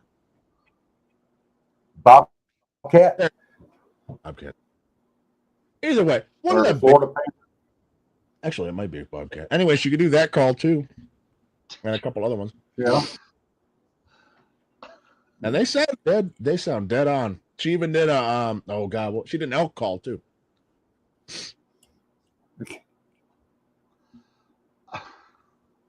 Oh, and I if they can do a also moose, say, get a moose. I have never seen that video. it's so cool. I'll send you the link. You're gonna have to. That'd be great. I can see my granddaughter walk in. I'm sitting here with the headphones on. I can see her slipping on and go, "What the heck are you doing, Papa?" She's just walking around SHOT Show. So doing it in a G-string. Calm down. Yeah, she only does that when she's noodling. Right. That's why I've watched all them noodling videos so much. Oh my gosh! Everybody Everybody keeps telling me that she keeps catching catfish in those videos, but I haven't seen one yet. Oh, the only ones I've seen is the ones she's holding up across her front here. I mean, have you even looked for the fish? Oh yeah, I guess there would be fish in those rivers, huh? Yeah.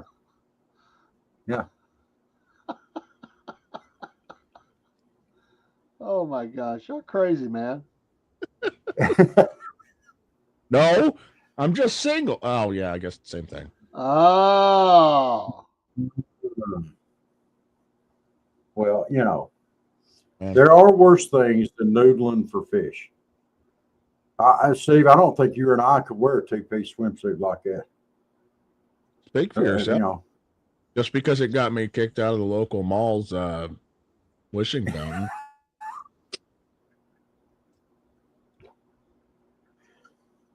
I could just, wow. now I'm stuck with this mental image of you in a bikini doing the backstroke in a fountain, people throwing coins at you.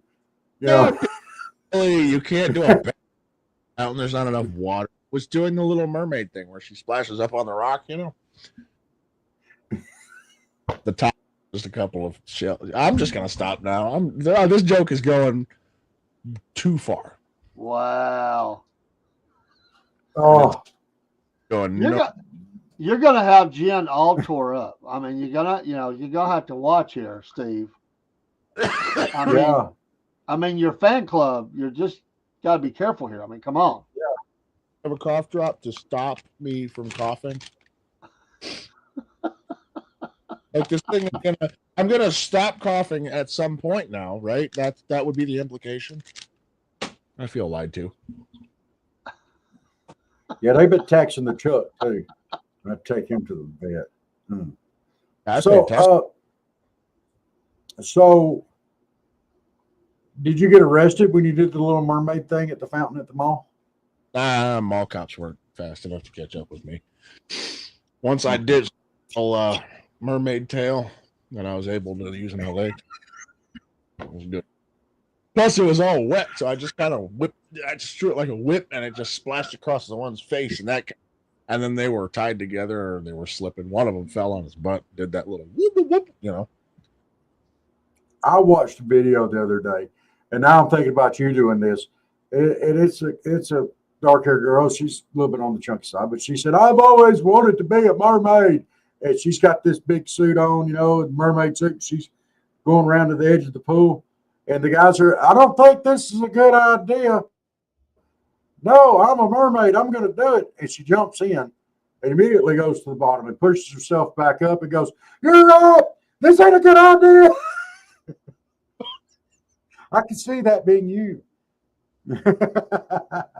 That's the can. Of course, it's the candy ones. It's the Ludens. So, Steve, do you have Spotify on your phone? I do. Okay. Did Rob, do you have Spotify on your phone? I don't know. I think so. Go to your liked songs and tell me the 5 songs that are at the top. Oh. Miss Jen, you do it too. Let's see what you're listening to. Top 5 songs. That'd be the top 5. Just go to like songs. No,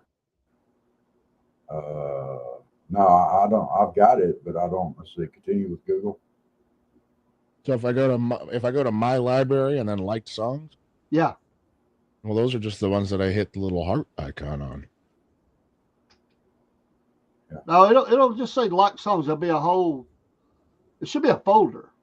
You click on like songs and it's going to be. Yeah, those are just the ones that I bookmarked that I hit the little heart. Okay, top 5. There is no top 5. They're in chronological order from when I hit the button. Okay, well then what's the chronological order? Well, one of them is What's at the top? the most recent one is actually a song called "Reckless" by a dude named Kane Roberts.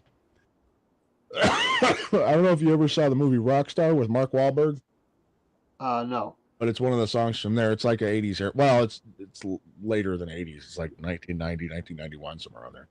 And it turns out that I accounted for like, I think I was in like the top 2% of listeners for that song. Like I listened, I can't remember what the number was, but basically they implied that I was like the only one in the world. It's a great song too. I don't know why. Groupie. A groupie. It's catchy. I'm trying to find, because I get what you're getting at.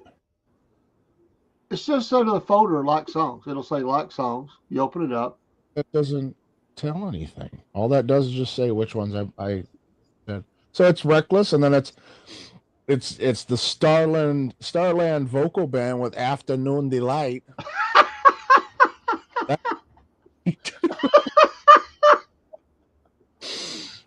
Things Is that for Tinker Tuesday? things I'll play it on no, I won't, because that's I got Things I Never Said by Deep Purple, and then Rest Apart by John Parr, and then Fortune Teller Blues by Joe Bonamassa and Sammy Hagar. That's all over the place. That's cool. All right, Rob, what you got? I'm still trying to get mine going. I had to check my password. I hadn't looked at this. I hadn't looked at Spotify in forever. Mine is Searching by Leonard Skinner is at the top. Searching. Which I really think I have there because I was actually looking for another group that sung it, but I listened to that one instead because it popped up. Number 2 is Pour Some Sugar on Me, Def Leppard. Oh, good God.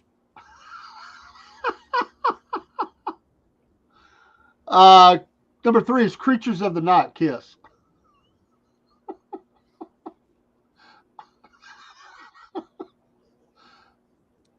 You go on. Lord. Number 4 is Cabo Wabo, Van Halen. Okay, that's fair. That one's fair game. I got nothing to say about that. You say whatever. Number 5 is Why Can't This Be Love, Van Halen. I think that's in mine, actually.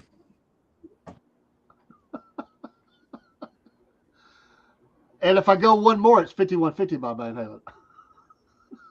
You picked a non-embarrassed point in my in the order here, because it gets worse. Trust me, it gets a lot worse. It gets so much worse. I've got Maxwell Silver Hammer, which is my favorite Beatles song of all time.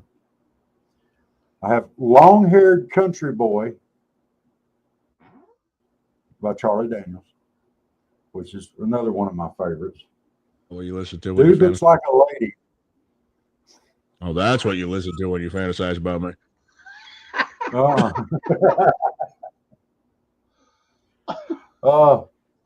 Black Hole Sun and Painted Black. That's my top ones. You know, Boy, you guys got to check out that Kane Roberts song, though. It is good. It is a really good song. So who's in your top 20 that you're embarrassed by, Steve? Oh, dude, I've got some Disney songs in there. You don't even know. Like there's 2 songs from a Goofy movie that I have in there that's just instant childhood vibes, man. And I have no shame whatsoever. No shame.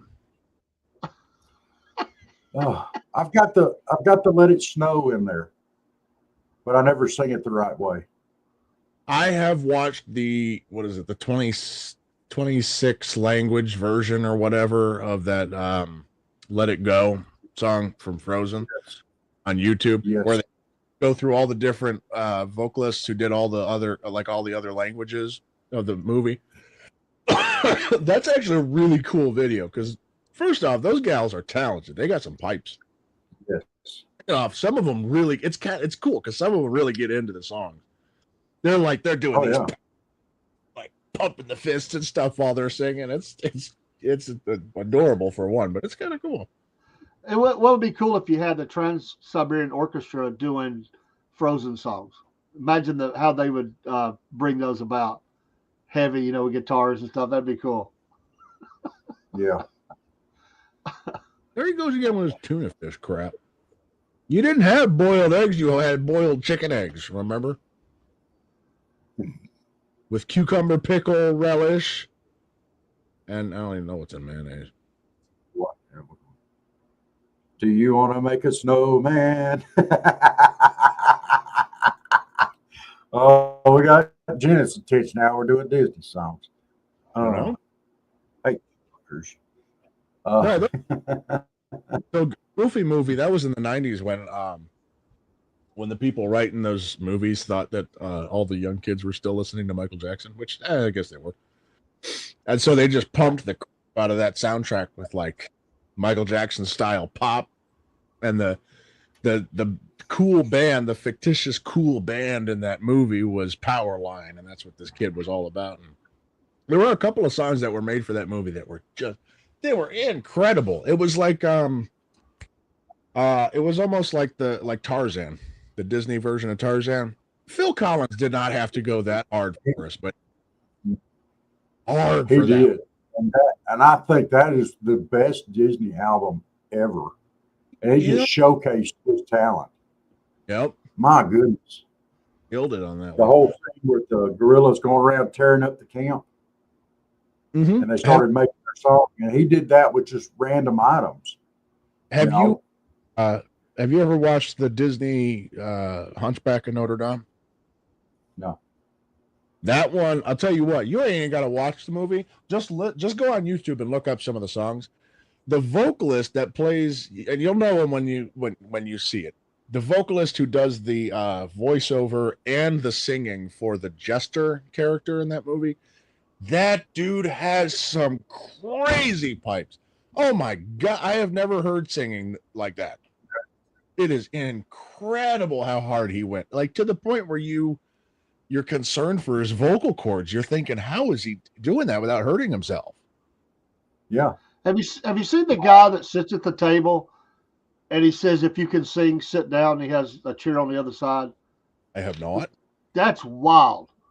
Like he'll like, you sit down and there's a microphone there and you like sing with him and he'll get the beats going and you'll kind of trade off and he changes it up a little bit. Dude, I mean, there's some people sit down and you're like thinking, oh, they can't sing. Just kill it. I think I saw it either on TikTok or Instagram, but he just sets a table up. He puts a sign up. If you can sing, sit down. Mm-hmm. And they just make magic together. It's pretty cool. Yeah, it's amazing. Pretty dang cool. Sorry. Yeah, it's amazing what some of these people got hidden. You know the age old trope of or age old idiom that you never judge a book by its cover. I mean, if we ever have Susan Boyle, you know, that famous chick from what is it, Britain's Got Talent, Yes. And that other guy, something Potts, the guy that super shy guy he was on the verge of tears when they were cheering for him. Something Potts. What was that guy's name? The only Potts I could think of was on Iron Man. It was like it was Potts. He sang that's my co-host, but he's not that guy. Yeah, not Dean. Oh. And that's gonna drive me nuts until I figure it out. He had he was doing opera. He was singing Pavarotti.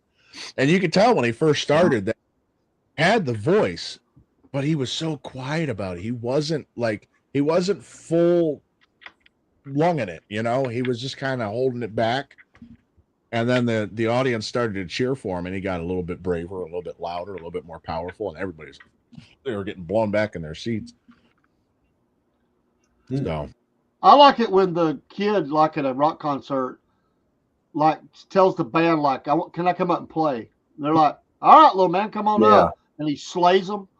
Like they just fall out. They can't believe how good the kid is. He plays the song better than they can anymore. Like he plays it original because he learned it that way. That kills me. There was one of them. It was Maxine Waters was the cowboy hat. She might do. Oh God, shut up. Go away. Shut up. You with your Maxine Waters crap. Good God. Hi, Barry. Before that, That's all she wears is a cowboy hat. oh,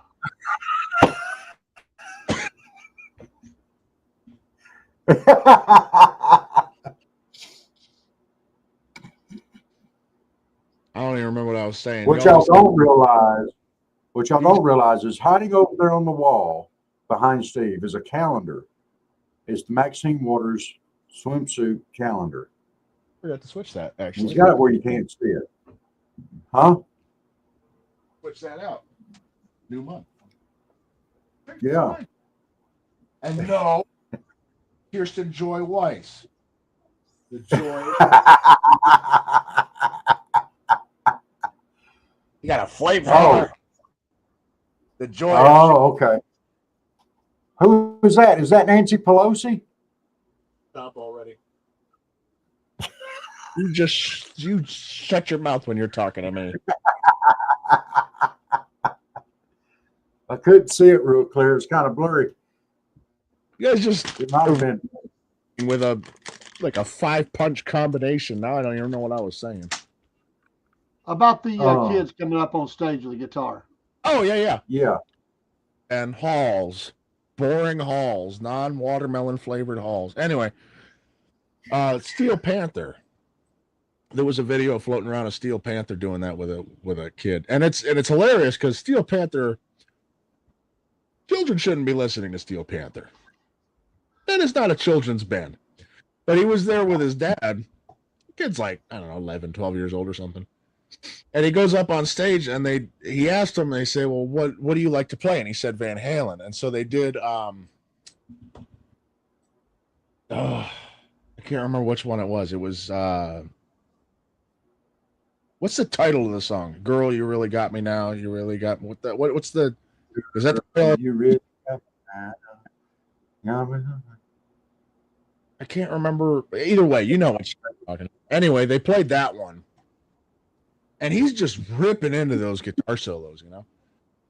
Finally, they did this playoff between Satchel and him on stage. And they're going back and forth and they're just shredding, and he's like, this is awesome, you know. So he hands this kid his guitar and he signs it for him after the show and everything. But he hands this kid his guitar, the kid's blown away. He's, you know, pumping his fist in the air because he won the playoff. Yeah.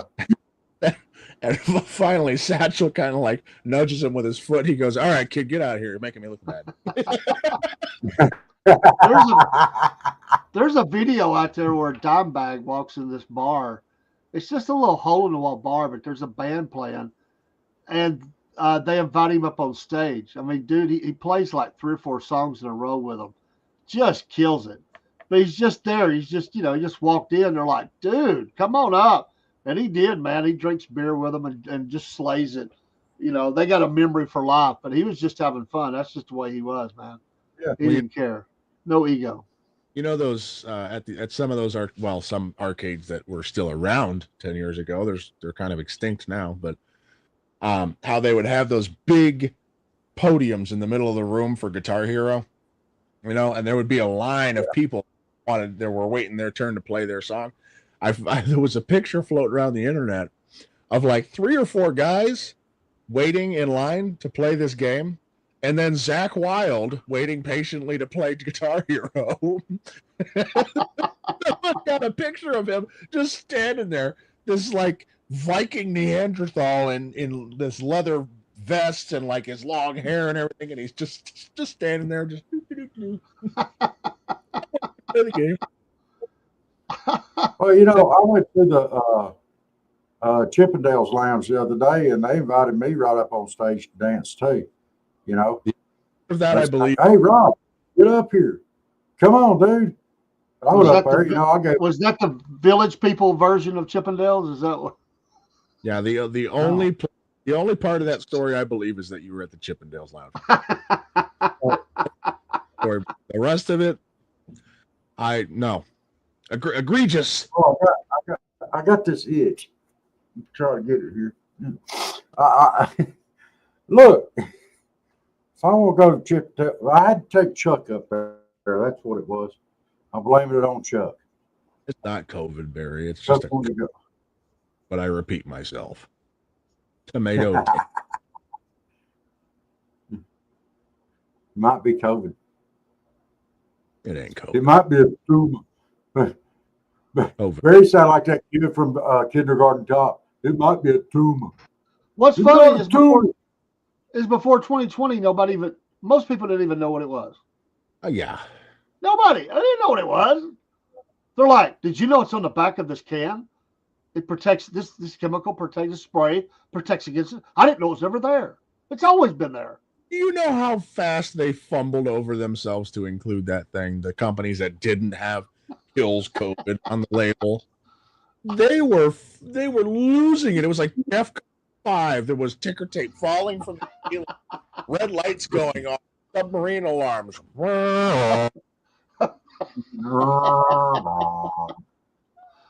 Oh, I went to the doctor the other day. I was having the allergies and all, and the nurse, it was the assistant. I didn't see a doctor. I saw the nurse practitioner. But the first lady comes in taking the vitals. She's just, they're just getting all the stuff down, keep you occupied. And the lady goes, "Would you like a flu and COVID test while I'm at it?" I said, no. She said, "Well, the doctor might order it." I said, "Well, then let the doctor order it, because if the doctor orders, that's the only way you're sticking that thing up my nose. There is no way I'm volunteering for it." I said, "I don't have flu or COVID. I don't have that." And I said it was just a sinus infection, Yeah, But my gosh, imagine how much money that cost. I grew up in the 90s when if you had a cold, the most you did when you encountered loved ones was, "Oh, I'm just going to give you a hug and not a kiss on a cheek then." That's it. That was our precaution. Or I'm going to cover my mouth when I cough. Yeah. It don't cost me nothing, Barry. How do you get free Spotify? You just listen to commercials here and there. I've never paid for it. Oh, yeah, I pay for premium. I'm snotty like that. I'm a snob. I have never paid for it. Like my ad-free stuff. Barry says it's cheaper to download your songs to a USB flash drive. Well, I'm not going to carry a USB flash drive around going down the road. I just got my phone. It's free. Do you plug it? Would you walk around with a laptop too to play the USB drive? I mean, I get it, but I just carry it with me. I mean, yeah, there's some limitations, but I get 30 minutes of free listening after every few commercials, so that's good. Right, Spotify has the distinct advantage. For the longest time, I refused to listen to music on my phone. I had an iPod. I had a separate device for music, and the one thing I miss about that is never having my music interrupted by text ringtones or phone calls or any of that stuff. That's the part I miss. But everything else has been just one big happy meal, because like all these services, iHeartRadio and Pandora and Spotify, they all have this one distinct advantage where if you just say, "I want to listen to," I'm Dave and I'm a basic white boy, so I want to listen to Def Leppard, "Pour Some Sugar on Me," whatever. And so after it's done with the song, Rob's the only one that picked up on that. After the song, though, they'll throw you. They'll say, "Hey, man, have you ever heard of this? This other band, this Iron Maiden band? Or have you ever checked out this Judas Priest band? Have you ever checked?" And they'll start throwing you recommendations. I have learned about so many musicians just from the recommendations that came after songs, and it's awesome. Okay, I have to look up the Chicken Banana song now. The what? The Chicken Banana? Okay, first off, that's Chicken Bird Banana Fruit song. Say it right, because we add unnecessary words after foods around here. Okay. Chicken Bird Banana Fruit. I've got to look. It goes great with his tuna fish. I'm not letting that go.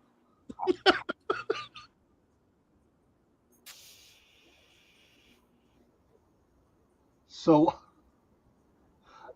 things are running through my head. I was just thinking of I'm not listening to that anymore. I made it 11 seconds, Barry.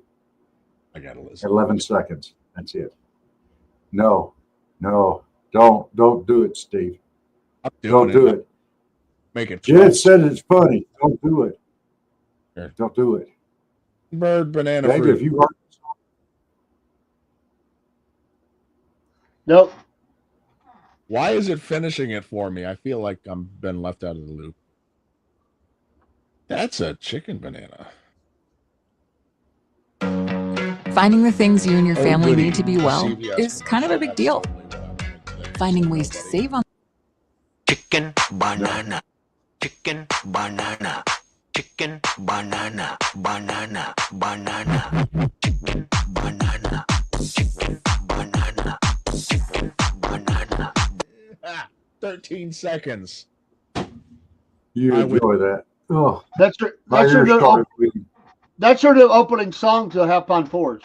That's fun, actually. I might listen. Yes. Yes, you could do that. Chicken banana. Chicken banana. You know, I just Hammer. noticed you and Hammer. Rob have the same dance move. It's it's a little lame, but I mean y'all got the same dance move. It's the same. Like father, like son. That's what, me and Rob? I thought you were saying me and Trump. No, you and Rob. That's Well, just you know, By the way, Steve. By the way. what? Don't never come in my stream again, ever, and make the statement that you're laying without pants on with 3 weapons laying on your body and wanting and trying to get me to guess where they're stored at. I don't know what that was, but I could live the rest of my life again without ever hearing that. and the bad thing was, I had just tuned into the show. I'd stepped outside and I tuned into the show, and you said that, and I about killed myself getting to the computer, getting it turned on, logging in just to say, I bet John Fetterman knows where they're located. I got clothes on now, too. That means there's 5.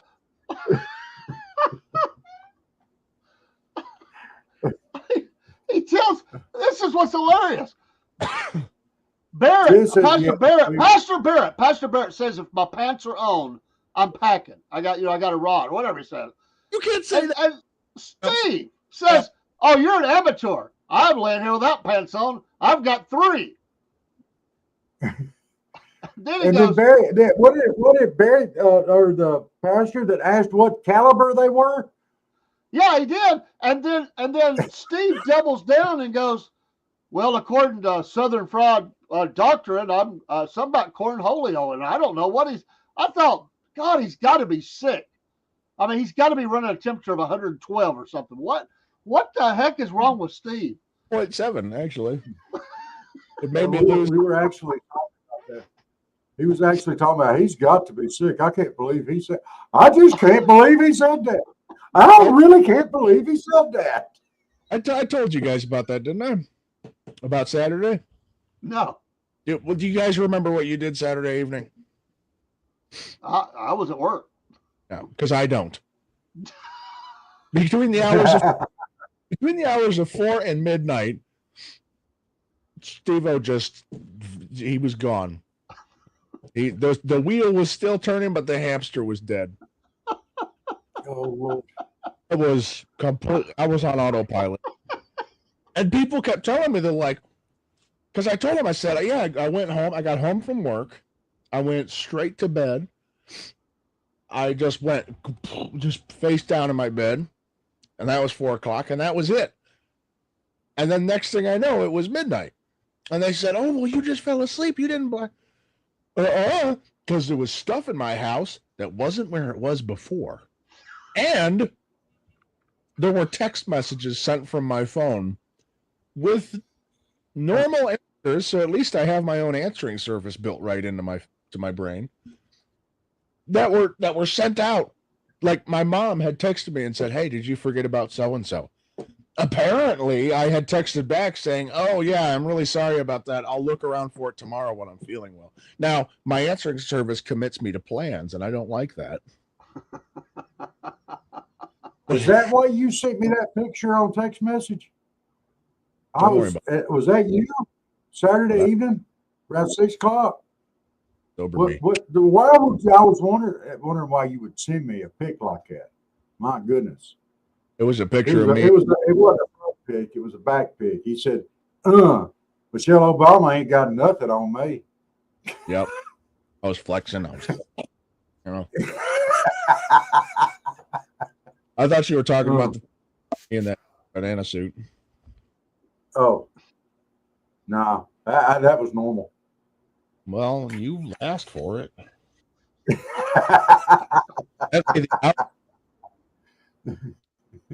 You expect. Yeah.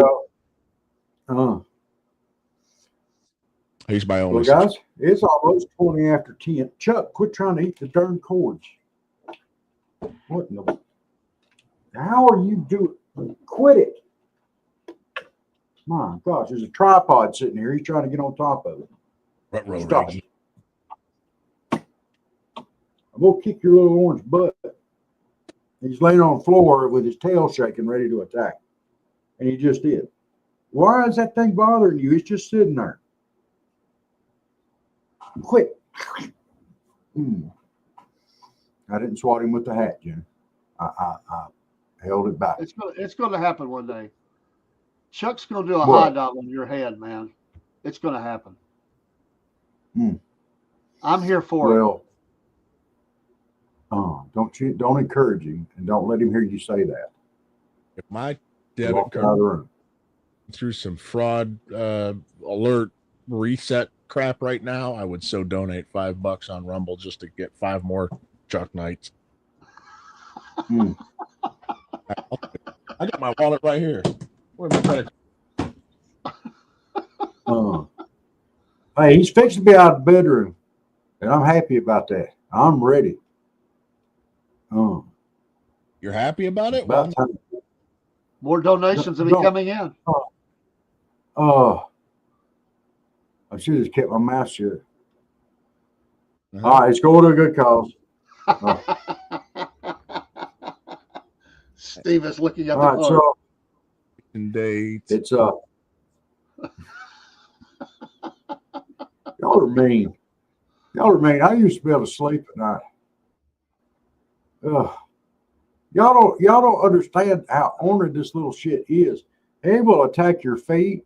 He'll fart in your face. He'll waller. He'll 21 pounds of cat walking over you in the middle of the night. He don't care if he steps on your head, in your crotch, whatever. And when he gets a running start, you're gonna sit up if he gets his paws in the wrong spot. Oh no! I'm so glad that Capital One doesn't have access to the because they would boot me as a customer. Like yes. Oh, I love it. I love it. Y'all are mean and ornery. What do you mean? No, he isn't. Well, not for 7 more nights. We still had 2. There's 5 more. That's another week. Yeah, Ugh. match, give them another. Yeah, well, somebody will match that, so that's going to be 12 knots. Jen likes cat. She's enough of a cat person. Yeah, Barry's going to be in on it. Mm-hmm. I should have just drank the damn worm tea. I should have drank the worm tea. You know, the torture would be over by now. I just got this. You know how if you're in a bar, there's some sort of a tribal. Everybody, all the guys, I guess everybody does. It's sort of a tribal celebration if you drink the worm out of a tequila. You know, I just can't imagine you going to a bar and going, "I drank the worm tea." I just don't think it hits as good. No, it's mezcal. You know, yeah, it's just yeah. That's Back because in my day, that was my beverage. Nope. Nobody ever slammed down a tea and then did a burnout in El Camino. No. And caught a fish in the back. You know. Plus, if you slam down one of them, if you slam down T too fast, you get the tea bag in the face. I wouldn't know anything about getting teabagged.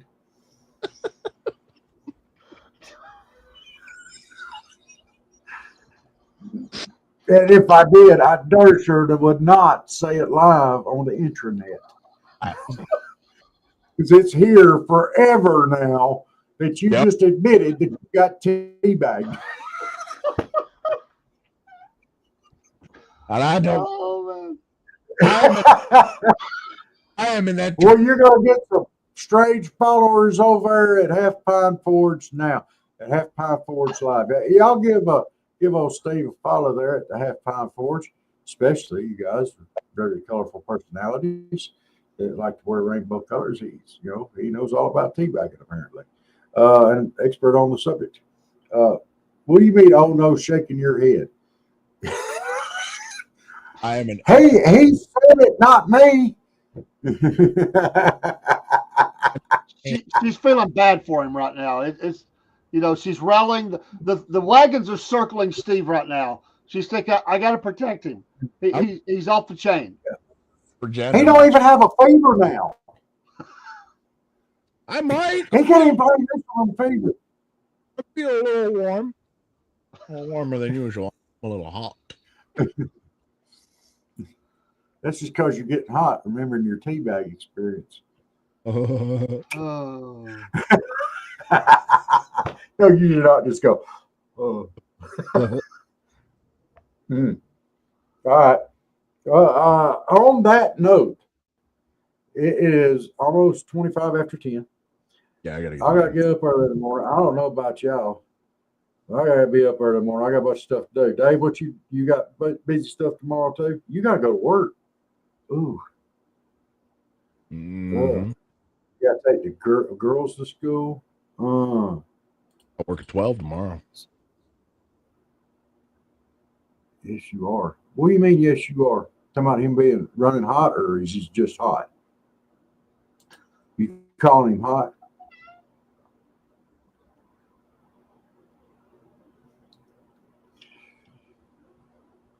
Well, y'all stay on as long as you want to. I'm gonna have to get off. No, So I'm out. y'all have a good night, and y'all keep on with the conversation. Say you're out. Everybody out. We're out. All right. Well, y'all have a great day. Thank you so much for joining in, Steve. Sure. I'm going to have Joe do a spot with Joe on his little thing, on his foundation there. I got the website up there, but we didn't get into that. Lavender's, not that one, at helphopelive.org campaign.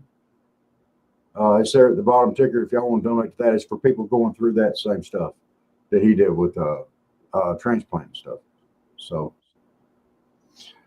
but yeah, I'll have to get him back on. We'll do a commercial on that. So, all right. Well, y'all got anything else before I hit the music? Nothing. Everybody done venting? All right. Here we're going to wind her up with the vent. Hey, love y'all. God bless. We'll see you next time.